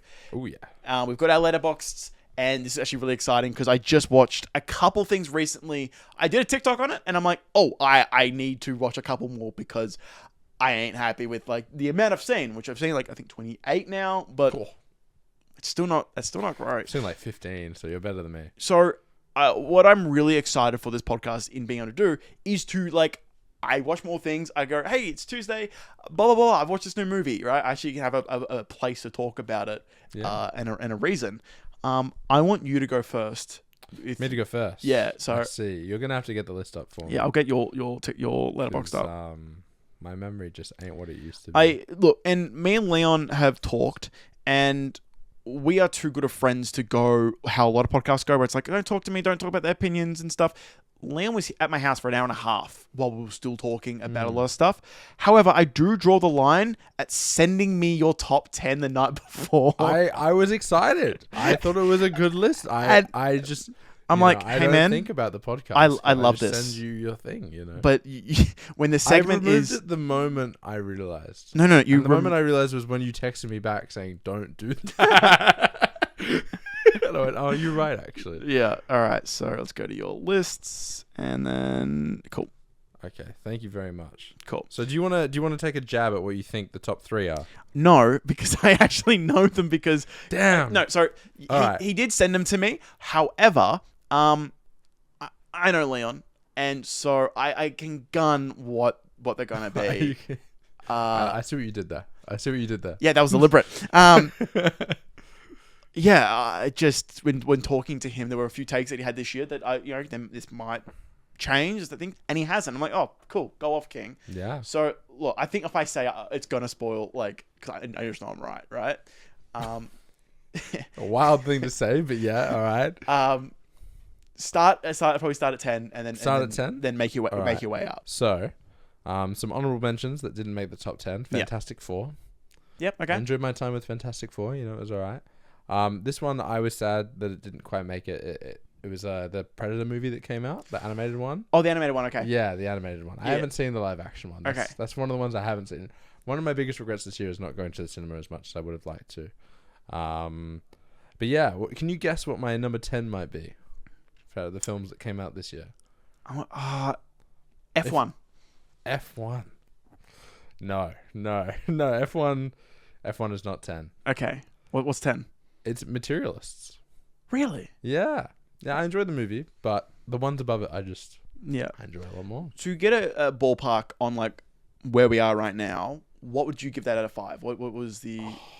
Look, I gave it a good 3. A 3? 3.5. Wow, you had a bad year. If if your 10th spot, 2026, look, watch more good movies, because if your 10th spot is 3 out of 5. Look, I like I said, my biggest regret of the year is not getting to the cinema enough, and I've got a lot that I will be watching at home. Unfortunately, next January we're gonna have a good comparison of like. Oh yeah. Oh, best believe with the lineup that we mentioned before this year. Oh my goodness. Yeah. We might have to have a few lists: movie, TV show, so on. So 9. So at 9, I've got K-pop Demon Hunters. At At 9. You haven't watched many movies and you had it at 9? I really liked it. I really enjoyed it. Okay. It was a good watch. Got me emotional throughout some of the scenes, but like overall, wasn't anything like necessarily my cup of tea. Yeah. For starters, but I'd be singing along with the music. Yeah. And I fuck with some of the scenes. So. Yeah. And it's just a pretty movie from start to finish as well. Yeah. Beautiful. At number 8, I've got Demon Slayer. Yep. Okay. You know, I think the content throughout, phenomenal. Yeah. Absolutely amazing. Some of the best Demon Slayer has to offer. Watching it in a theater as if it was a movie, a rough experience to say the least. I don't know what pacing they decided to go with, but it wasn't. None is the answer. Yeah, none. There was no first act. There was no second act, and there was no third act. 3 fights. There was just content. And 10 years earlier. They're lucky the execution is as good as it is, because I would have rated it a lot lower, honestly. Yep. So at number 7, I have Ballerina. I didn't see that. Yeah, phenomenal. Really love the movie, actually. I had a great time. You know. Yeah. She's great in No Time to Die. And I really enjoyed her performance here. And I'm blanking on her name. Anna de Armas. I thought you were being coy. I thought you were just being coy. Nearly. No, it was fantastic. And I won't spoil too much because you haven't seen it. But the way they handled John Wick throughout the movie is probably the best way they could have. And it's what I ended up actually appreciating the most. I don't know if it made a lot of money, but could you, if it, let's say it did, would you hope for this to be an ongoing thing? Yeah, I'd want a sequel. I definitely want a sequel. I think the film was fantastic, and I think the action that they shoot is just it's John Wick. Like it's funny thing about the action. They finished the movie, from all the reports I heard, and then they got to all the screenings, and the John Wick guy basically went, that's not going to cut it. And he came back and they refilmed most of the action. Yeah. Specifically because that was the weak point. Well, there you go. And then you were saying it's good. Well, yeah, it's great. I'm glad he came back, because I don't want to imagine what it would have been like before. So, which second unit is a common thing for, like, so you have your main unit and then your second unit filming. Yeah. Sometimes if you're shooting in like Iceland and you have the other unit shooting in Spain, that's normal, right? Especially for TV shows. This was more so in the reshoots, like, cool, we need to get our action unit in, and looks like it's paid dividends. Yeah, it did well. At number 6, I've got Thunderbolts. One of the better MCU movies of late, post Endgame, especially. Yeah. It's probably the only thing that has me somewhat excited for Doomsday. Yeah. Every other content from the MCU's kind of left me. Like, even Fantastic Four, even though I joined the movie, I went, my response was, oh no. Yes, yeah, pretty much. Which is not the thing you want to hear before a team up. It's not the thing you want to hear before a team up at all. And I don't like the way they're handling Fantastic Four, and it's just... If we gave the microphone to our friend CJ, I think this podcast would be 4 hours of how angry he would be. Say that again. All right, what's the next one? At 5, I've got F1. That's high. It is high. That's really high. I love the cinematography in F1. I really, really enjoyed everything to do with the cars. The plot, pretty average. The story, kind of average. The romance? What romance? Look, the romance also was pretty dreadful, honestly. But I just, purely from like just the simplicity of it, I really felt immersed whenever the races were happening. Yeah. And I really got engaged. And I think I had a fantastic cinema experience, which is why I put it so high up. The story didn't engage me awfully much, but... It replicated the emotions of Top Gun Maverick if they didn't have a screenplay. So I exactly, actually. I was sitting there, I'm like, this is just a worse Maverick. But I'm having a great time. Yeah. Like, it's just cars instead of planes. It's just, it's a shame that they didn't have a stellar script to go along with it, really. I'm baffled because I heard that like, again, this is where being on Twitter kind of is a bane of just existence entirely.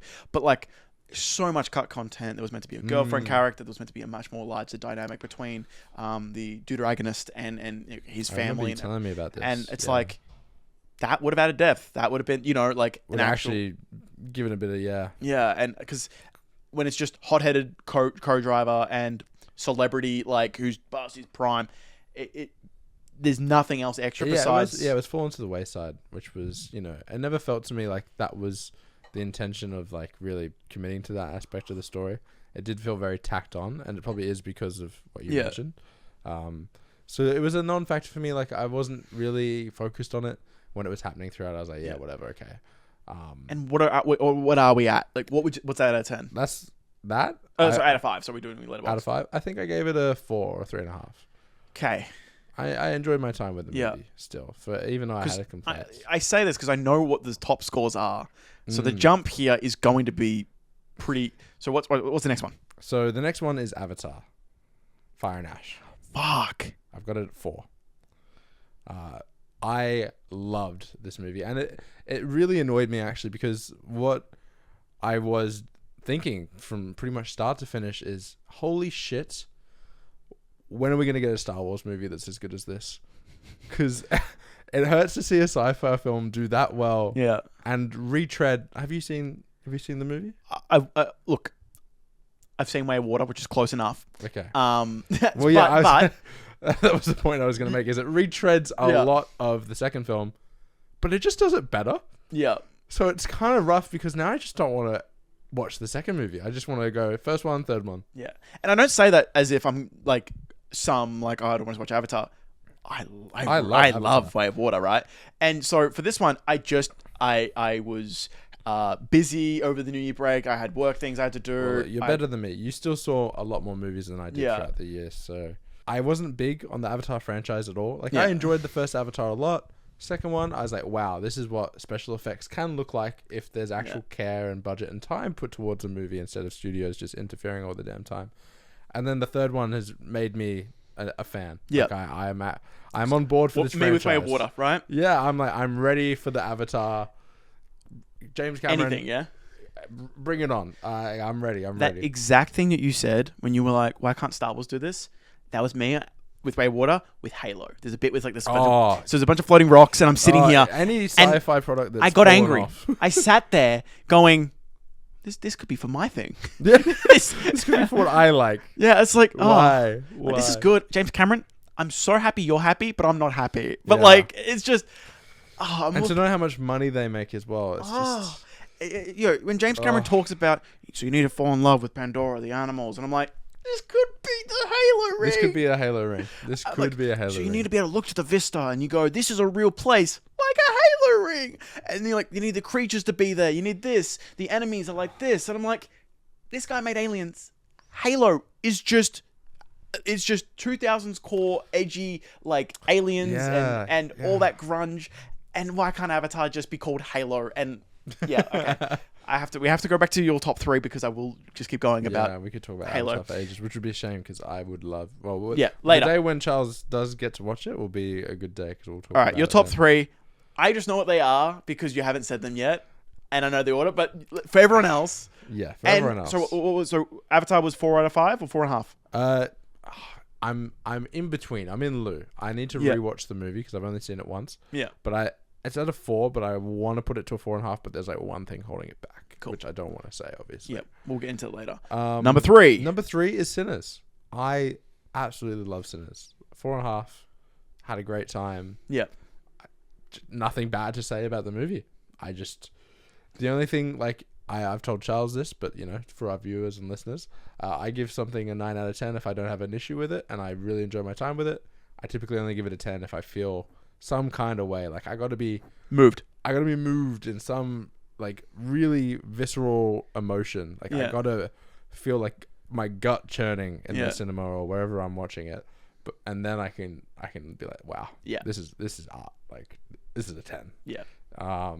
And Sinners, as much as I had a great time, I felt a lot of things throughout the movie. The emotions were great. Everything was just fantastic. I never got that gut-wrenching feeling that I need for a 10 out of 10. But yeah, phenomenal movie.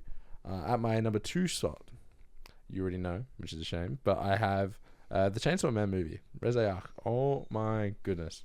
The way I was listening to the soundtrack, like for a solid week and a half after watching that movie, whew, oh my, the way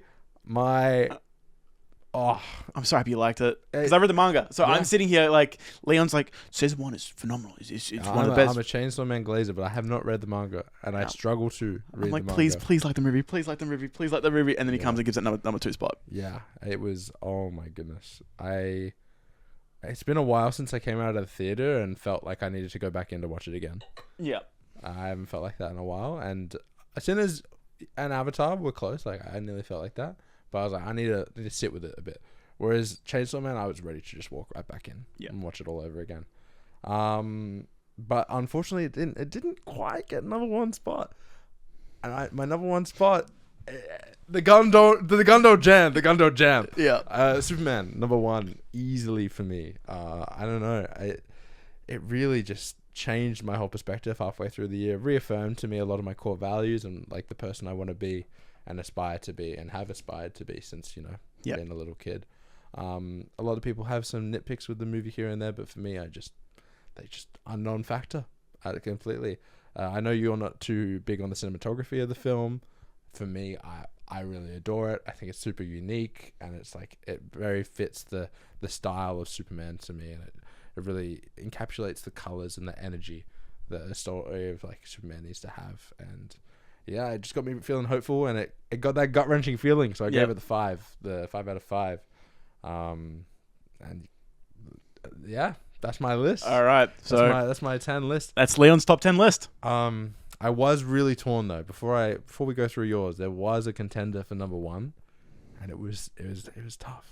It was really tough not to give it. Do you know what that movie is? What I was thinking about putting at 1. Oh, you got 2 and 3, and like I would have thought it would have been those 2. No, Charles. This No, is the Minecraft movie. The best cinematic experience of the year.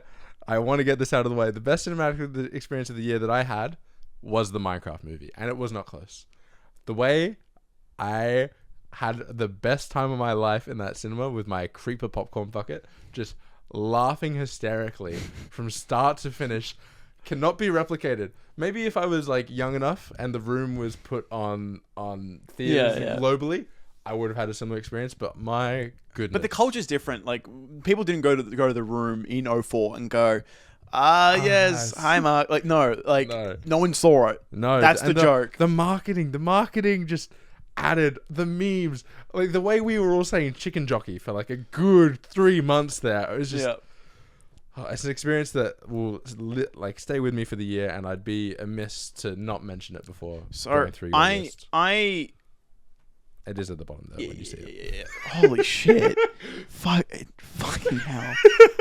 So my experience with the Minecraft movie is I was making a video which bombed, right? Which was how to make a good Minecraft movie. Because it wasn't. People don't want that though, it would seem. They're not ready. They're not ready. So I was like, I've got a great video because I know what a good Minecraft. I wrote the idea of this before I saw the movie because I knew what movie was going to be, and like, okay, this is the game's too good. You can't be too greedy. You can't have a good movie as well. That'd be too much. I was like, okay, but I need to see the movie before I just outright say it's dog shit. And then I was in the theater at my local. We're at the 15-minute mark. And I'm like, I've seen enough to know, because we're still not in Minecraft world at this point. We're not there. We're not there. We're just in some town.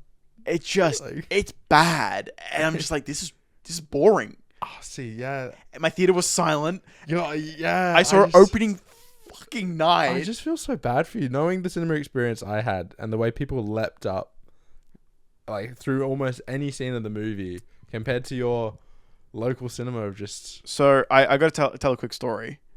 So I have a friend, Goobsy, right? YouTuber. Yeah.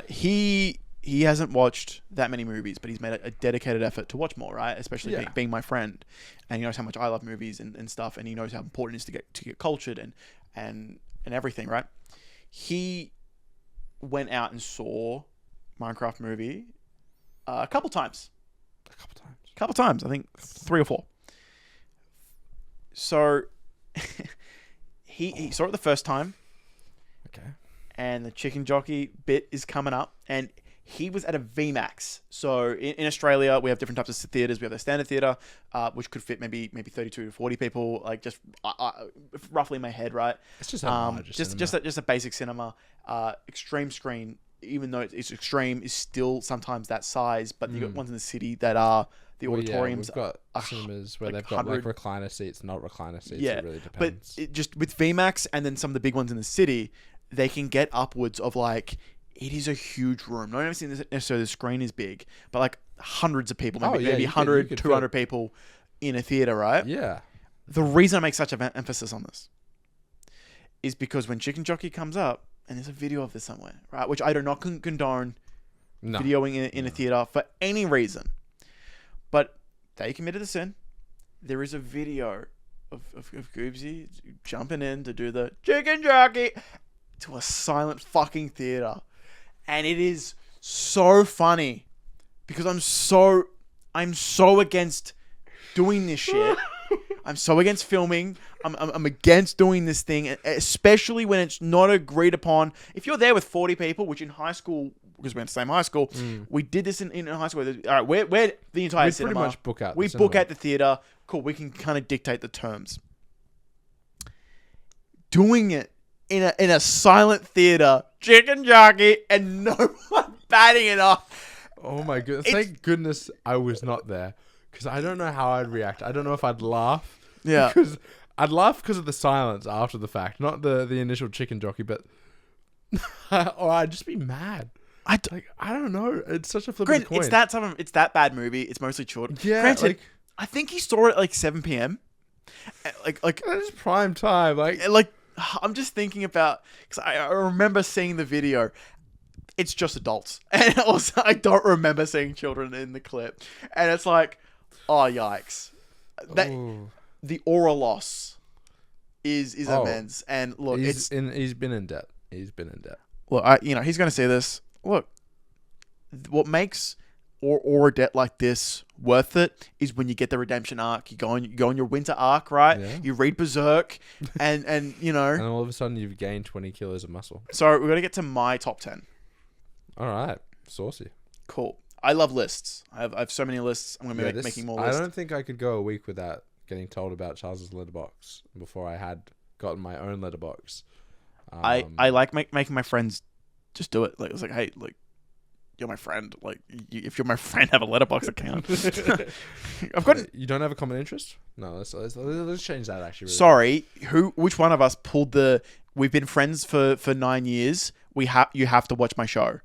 You did that. I did do that. Yeah, you it's in the friendship agreement. Do I not have Letterboxd? Does it not go both ways? Yeah. Okay, but what's watching 700 episodes or having a Letterboxd account or listing over 700 entries onto an app? You're just very good. Thank you. Yeah. All right. So my list. It's a little different. There's for me, there's a glaring one that's a big one that we released that I'm actually kind of a little sad that you haven't seen because I've been glazing. Yeah, well, that's it. If when my list didn't have certain ones, it's probably just because I haven't seen them. Yeah. Now, we will be updating this because the way we do our lists isn't when we see them. It is going to be the year they came out. So I watched a couple movies this year that released last year, and I've updated my list since my TikTok. Yes. And then we will keep doing that. But for the 2026 list, hopefully we can fill it out more.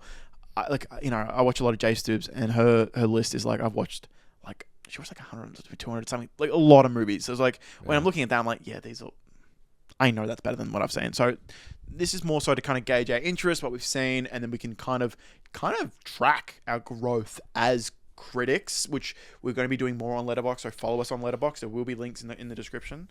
But it's more see my great takes.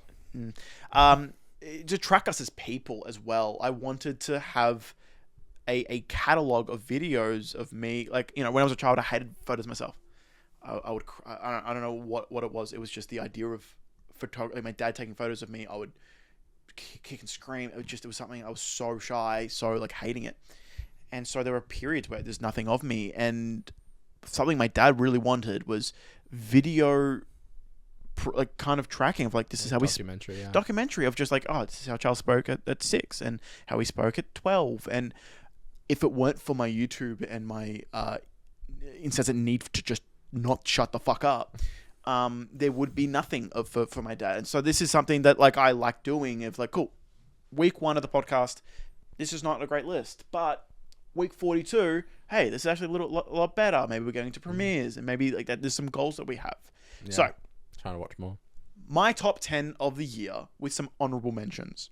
So let me actually, because I want to just do it in list order, but I don't have it set to count.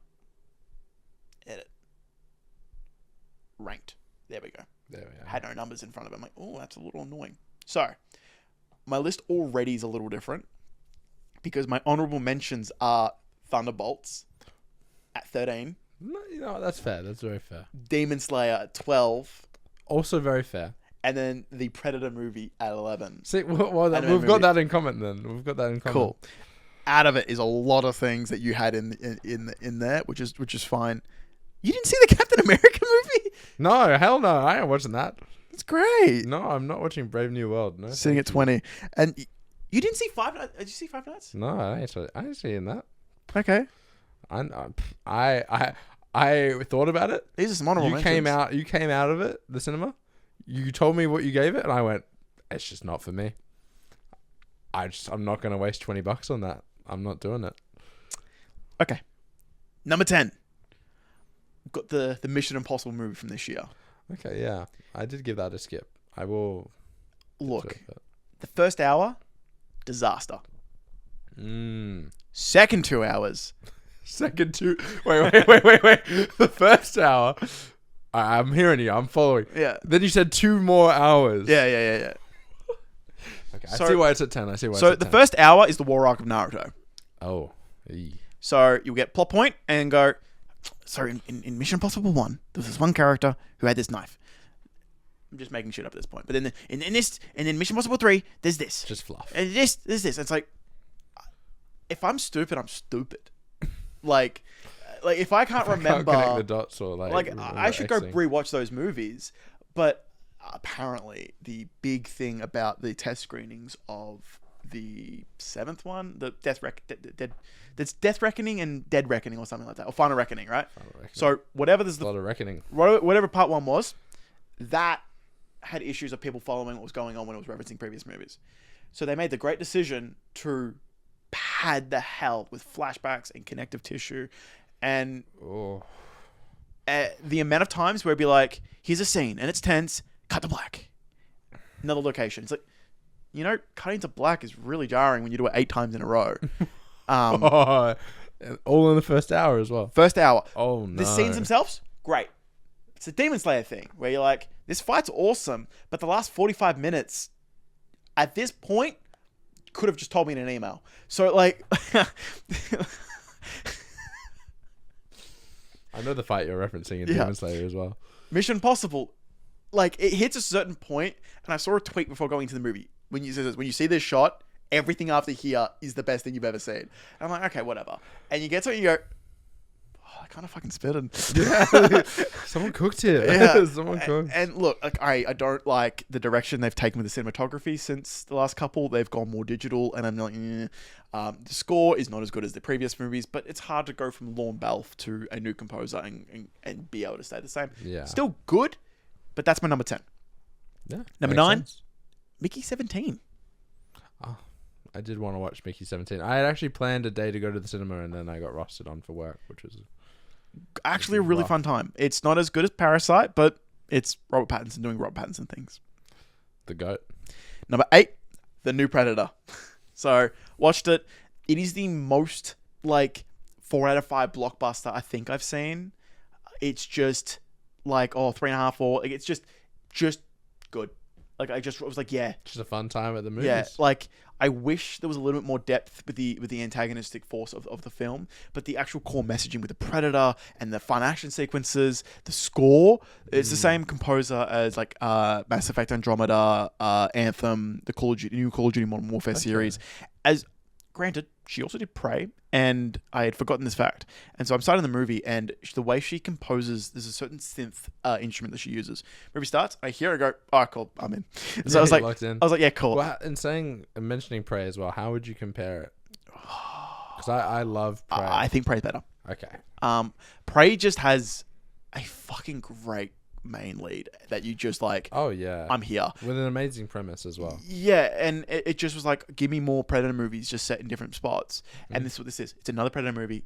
It's a slight difference where the Predator is the protagonist, and you're like, cool. Yeah, cool. Yeah, I like that spin. I remember watching the trailer and being excited, so I will be. Yeah, I'm not 100% into the lore and everything. No. So I don't know. I'm not very much like the greater ramifications. I just want more with this cast. Hopefully more with the Prey cast. I know the animated movie gets kind of weird with it. Yeah. Even when I watched the animated movie, I was like, "Isn't this that and this that?" But I didn't. I don't I was really like, it's probably just a fun little thing. Yeah. It's not that meant to be deep that much. It's not like Star Wars canon, you know. Yeah. Cool. Just... You're retconning stuff, or you're doing stuff, which that's not saying that's the case, but like, I just want really cool action sequences and some cool music and sound effects. If it's good, I really just don't care. Yeah. All right. Now this is where our list kind of gonna go different. Number 7, I've got Superman. Damn. It's good. The gun jams for you, it seems. It's 4 out of 5. And look, when coming out of the theater, it was really rough going. I still prefer Man of Steel. I feel that Man of Steel had a better texture to it. The visual language of Man of Steel I still prefer. The soundscape I still prefer. I think all of the technical work in Man of Steel was communicating its ideas in a way that it just sung to me in a way that I could just hear in a way that was beautiful. However, I would not trade places. I would still take James Gunn's Superman as the first movie in a saga of a universe where I'm like, Jimmy Olsen is Jimmy Olsen, Lois is Lois, and everything is cast well. That's Lex Luthor. That's just Lex Luthor. Do I wish he put a couple pounds of muscle so I can get some all-star, like some comparisons there, right? Where he compensates? Absolutely. That's down the future. I'm here for it. There's just some James Gunnisms here that I'm like, just a slight tweak here and there. And it looks like for Men of Tomorrow, I'm getting those adjustments. The cinematography, while he wanted to make a comic book movie to feel like a comic book movie, which we haven't really got outside of Sam Raimi. I'd say he did alright with Birds of Prey and like some of Birds of Prey and the second Suicide Squad movie, but James wasn't on Birds of Prey though. No. Are you talking just like in general with Birds of Prey? Just okay, yeah. cool. I was like, oh, James wasn't on that, but like, yeah. The fact that you picked Birds of Prey out of anything, I love Birds of Prey. Yeah. So yeah, Birds of Prey. There were going to be examples. I've watched. I think I did a count. There's a list on my Letterboxd of my favorite superhero movies and everything, and it's in a giant order of like 150. It's 10%, 15% of things I've seen. Period in movies. So it's not to say that since 2007 there hasn't been comic book movies that feel like comic book movies. It's just largely they've been going in a direction that is kind of sterile. And it's nice that James Gunn did make something that felt alive, that camera was always moving. It felt like comic book panels. The Avengers 2012, actually, besides its horrible lighting, the elephant in the room. Its staging and its craft and blocking felt like a comic book. It's iconic. So when you have these 5 comic book characters standing next to each other in Avengers, it's like, yeah, okay, these feel like comic book panels. They feel lined up in actual thought. It comes with coming from a TV director. I don't know who directed Avengers because it just has no name. But Superman has some of that. It just looks kind of ugly a lot of the time. Which is fair enough. I don't see it. Yeah. I think it's really pretty to look at, but I can see where you're coming from. I do wonder what, before the hate of the blue filter came into it, what the original vision was, whether or not it was going to do a switch from a color tone from the start to the end. I think James is cooking on the next one. I just hope that's better. Number 7. 6, and I want to kind of get through these because some of these we've covered before, but this one we haven't. Wake Up Dead Man. Genuinely a moving movie. It talks about religion. It talks about the role of religion and people who abuse these systems and positions of power and take advantage of people who seek guidance and storytelling.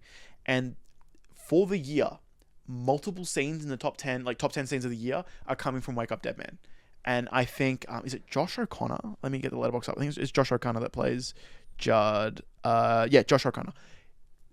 Own the movie. He was brilliant. He's by far, Anna de Armas in Knives Out is very good, but I was going to say he's the best lead in a Knives Out movie. He just owned it. It was brilliant. I was hesitant, knowing there was another one coming after the last one, because I wasn't too big on the sequel originally. Well, this one has the depth. I think with Knives Out 2, Glass Onion, it was very much a very simple premise of, a simple guy makes things overcomplicated to trick people into thinking he's smart when he's dumb. The unfortunate truth about a mystery like that is it has to be kind of simple. With this one, it's very biblical. It's going into the depth of these characters and, getting caught up in the heat of the moment and realizing, wait, what a minute. This is my role in this story. I need to be an actor protagonist, and in a way that is in a whodunit. So it's still vibrantly funny and engaging and quick moving and constant clues. And if you're keeping a keen eye, at the end of the day, it's got heart. And while the cast is by far the weakest, it's, characters serve little purpose outside of the one story moment or two that they get. It's absolutely number 6. Going through number 5, K-pop Demon Hunters. Another hour that would have been that easily in the top 3. Yeah, great movie. 4, Sinners. Give that movie best score of the year. That movie was vibrant. What convinced me to see it was seeing Coogler spend 12 minutes going over, all right, this is this type of per film, this is this type of format. I'm like, okay. Yeah, I'm there. I just said a ticket is in my hand and I'm going. Take my money. Yeah, and that's me with most Coogler projects, honestly. And my cousin was like, you saw that not at IMAX? You didn't watch it. And I'm like, valid. Okay, valid. Yeah, you can't. There's no retort for that one. Bro cooked me, right? He kind of got you. A $9 ticket's pretty good though. I love being able to talk like this about movies. And Sinners is, I would not shut the fuck up and telling people to go see Sinners. And so people go, I don't go see movies. I'm like, you do see Sinners though. And they come back to me and they went, yeah, I saw Sinners. Yeah. And that was amazing. That's movie of the year. It's not in my top 3 though. Fair enough. So my top 3 is 100 Meters, which is from the same author as Orb, Movements of the Earth. It very much feels like Orb in the best way possible, right? And it is a movie that is entirely rotoscoped. Yeah. The fucking entire thing is rotoscoped. And where you think, okay, maybe the action sequence, the running is good. It is the most, there's the quiet moments of just characters talking or moving. You're gripped into it. And I watched it in sub because I wanted to watch it in sub. And I was able to just fall into it and immerse myself in a way that was just stunning. And there were some sequences here that I'm like, this is possibly some of the most skilled craftsmanship I have ever seen in a movie. And I'm so devastated. I'm watching it on it was on Amazon Prime. Yeah, I was gonna say it flew under the radar because it's not very. They just dropped it in the late December. Project, so it killed. It's something that needs to be seen on a movie screen. Yeah. And there is one key sequence where it's a long take. It's a one-er for 3 minutes, and I'm like, okay. And it's only done for emotion. It's to keep you there in the tenseness of it. And it's just a sports movie, but Ryan Johnson said that a good whodunit doesn't have the detective be the main character. The deuteragonist, right? And that's what a good whodunit does. And this is a sports movie that's not really about sports. And the sport is absolutely that moves the plot. It's the inciting incident. It's everything about this movie. It's called 100 Meters. But the same way where, and Naruto does this a lot, where in a musical, if they can't speak it, they sing it. If they can't sing it, they dance. This movie is, if they can't speak it, they walk it. They can't walk it, they sprint. And what the sprint represents in the character motivations, I need more people to see 100 Meters. You just described why I think you'd like Haikyuu. So I don't think so. Which, granted, a scene on Twitter appeared on my feed, which was, I think, a sequence that was rotoscoped in Haikyuu. And it's like, how the fuck did they rotoscope this? And I saw 2 minutes 17 or something on Twitter. I'm like, I'll save this. I'll save that for later. I'll see peek later. 2, Chainsaw Man. It's Chainsaw Man. Yeah. I'm one of the biggest Chainsaw Man glazers. There's like 1, 2 in my eyesight. There's 3 out there. 3 out. I think I'd just finished reading parts of the manga, and I was like, I need to just support, because I need to support Fujimoto as much as I can. I just bought Goodbye Eerie. I watched Look Back. And went, I'm not doing enough. I need to do more. I must do more. Like my king just dropped fucking peak, and I need to glaze my guy, and I just bought Goodbye Eerie. I haven't read it yet. I saw the first couple of panels. I went, oh yeah, it's gonna be my thing. And so that's there. And this is the movie, because it was number 1, and I'm like, but I know what number 1 is. And so up until now, my 4.5s was from Chainsaw Man to Sinners, then K-pop to Superman were 4, and I think 3.5s was Predator, Mickey, and Mission Impossible. Yeah. As I've seen more, I can adjust it and go, nah, this is a 4, this is a 3.5. But my only 5 out of 5 for the year is one battle after another. And watching it very quickly, I realized, this is going to be this similar to Sicario in vibes, in certain types of story beats. And I need to limit myself. I haven't wrote my review yet on Letterboxd, but this is moving. It is a movie of revolution. It's a movie of importance, of not holding back of what you got to say, in a way where it's like, wow, okay, this is a good script. Good. The performances here are fucking stellar. It's maybe some of Leonardo DiCaprio's best. It's just in importance, right? It's not that he's doing something extravagant or big monologues. It's in, it's in looking like a doof, looking like an idiot, and being in the moment and not taking it out of it. Because a lot of these movies, like Brad Pitt and F1, it's a little bit of, you're watching Brad Pitt do Brad Pitt things, right? Yeah. And in this movie, it's people being role plays, and you get to sequences where the camera is putting in Michael Jordan level performances, and it's just cool. This is long. I think actually I was beginning to write my review, and I said this movie's 2 hours because the last 45 is 1 minute long, and it is genuinely exhilarating, and it's like Sicario but in like with different bread. It's just really? It's so, like with Sicario, you have a Johan Johansson score, so it's very, very different. It's a very it's Denis Villeneuve, so it's a very different experience, but you get this, and it's like, I love it that I've got both, right? The score in this is beautiful. It is tense, but in a very, very different way. The way it's shot, it's like, because Roger Deakins did Sicario, right?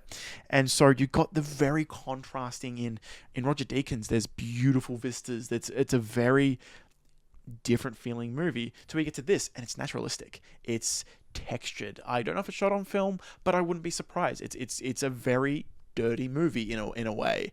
And what I'm thinking about, is this 5 out of 5? I've got nothing else to say. And then there are certain things about. I was talking about this at work today. I watched Civil War when that came out, and I didn't like it. I think I gave it like a 3. Yeah. I'm talking not Captain America. I'm talking about Civil War. The movie Civil War. And I felt like when I listened to Alex Garland talk about it, I'm like, not in my head. I'm like, yeah, but I don't agree that the movie communicated the ideas that he was discussing, really outside of the best scene in the movie with the what type of American are you? I felt like the rest of the movie just didn't communicate well. It didn't impact me enough.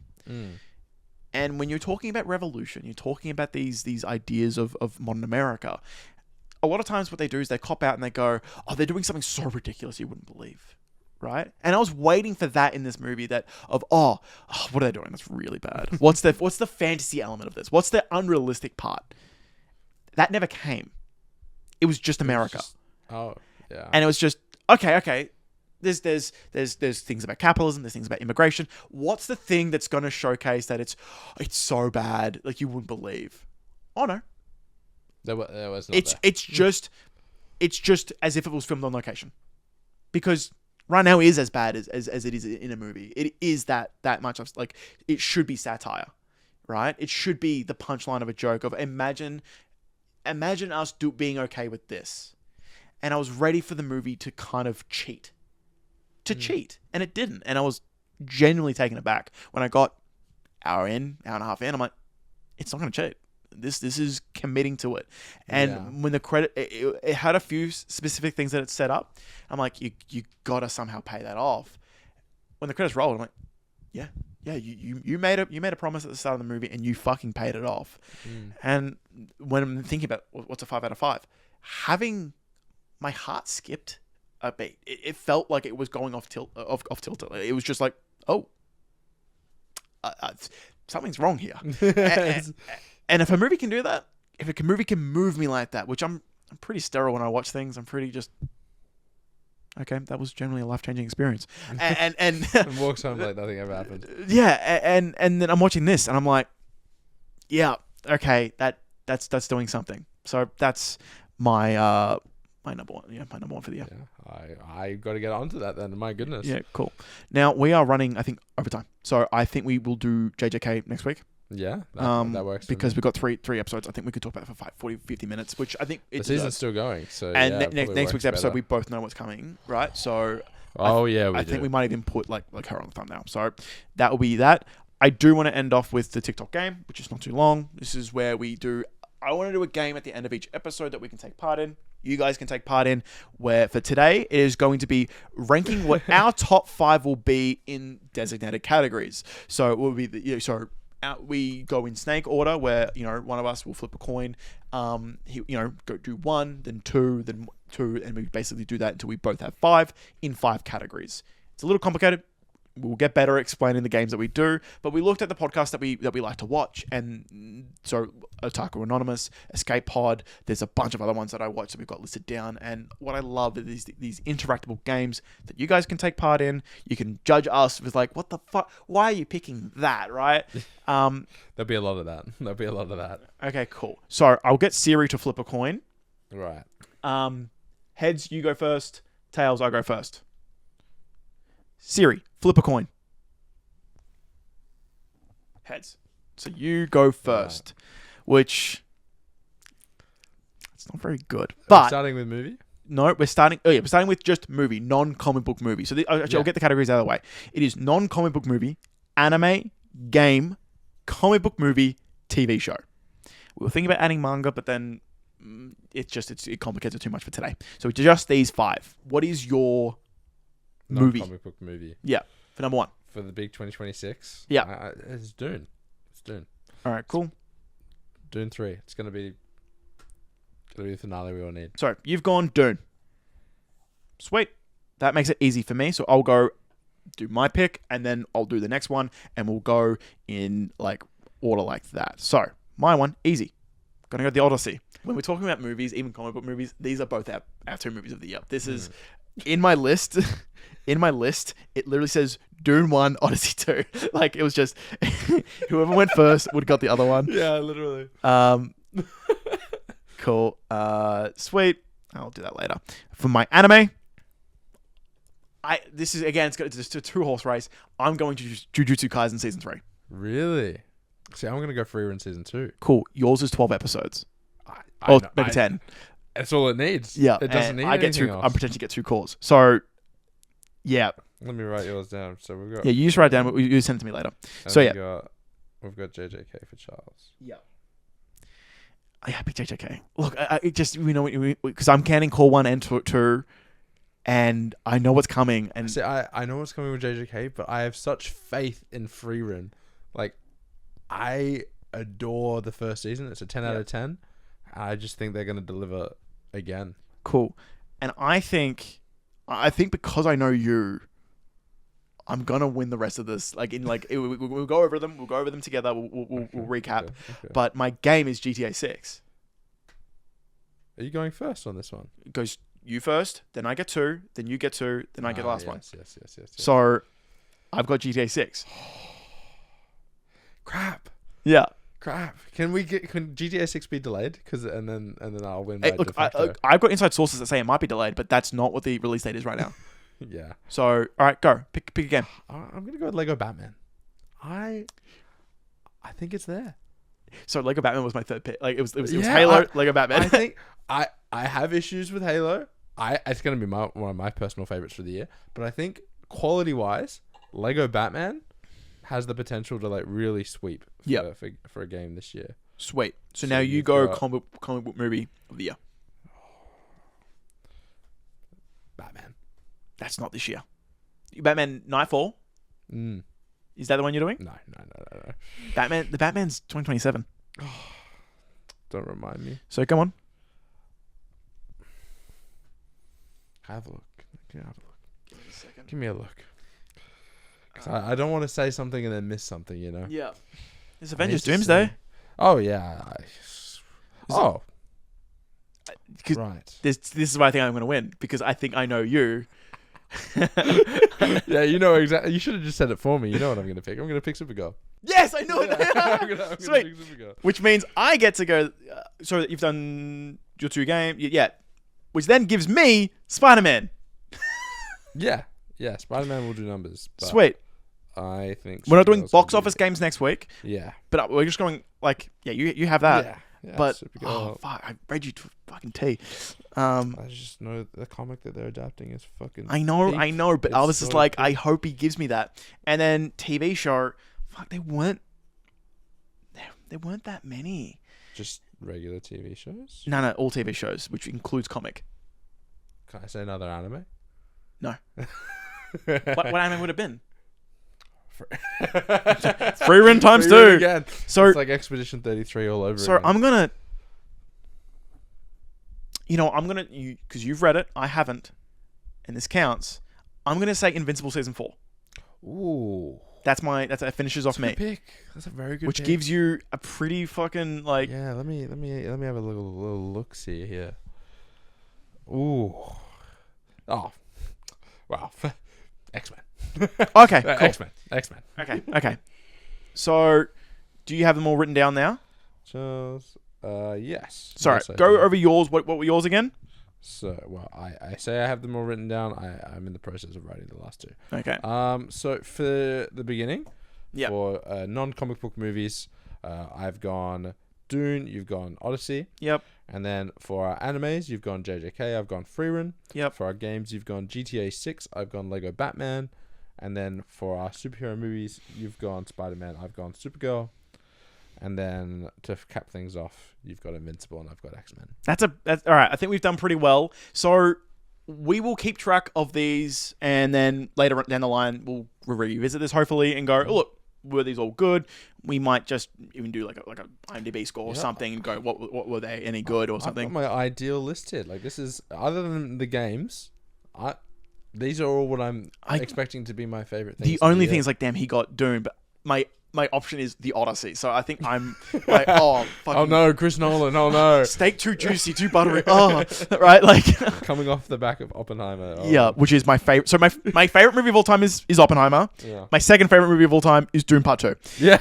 Which, and if you know my top list, it doesn't change very often at all. It doesn't move. It's very kind of just, these are my top 20. And then they both kind of entered. I was like, okay, cool. Yeah. A lot of the Titans this year, that's for sure. But this is where our call to action is for in the same categories in non-comic book movie, anime, game, comic book movie, and TV show. What would be your 5 pick? And then we can compare and just have a look. Why are they not the ones that we chose? Yeah, and what do you think about ours? And who do you think has the better 5? I think that's actually a better. Yeah, it doesn't need to be said. It's already known. Cool. That's pretty fucking good. That's everything. We'll do JJK next week, and we'll go over this. We'll have a watch and go, oh yeah, cool. We need to shut the fuck up and get things done a little early. Cause I think we've cut to the chase a little. Yeah. I think we've gone. That's not too bad. That's 2:16, and that's with breaks. But that's probably everything for the podcast. That's episode 1. We'll be back next week, uploading probably a little earlier depending on how things go.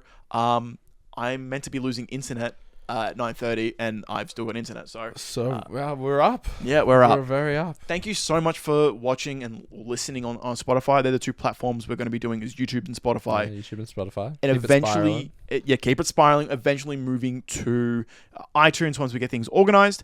Make sure to subscribe to the podcast on our YouTube and give us 5 stars on Spotify. And that's pretty much it. We'll get better at this. Yeah. All right. Peace out. Bye, guys.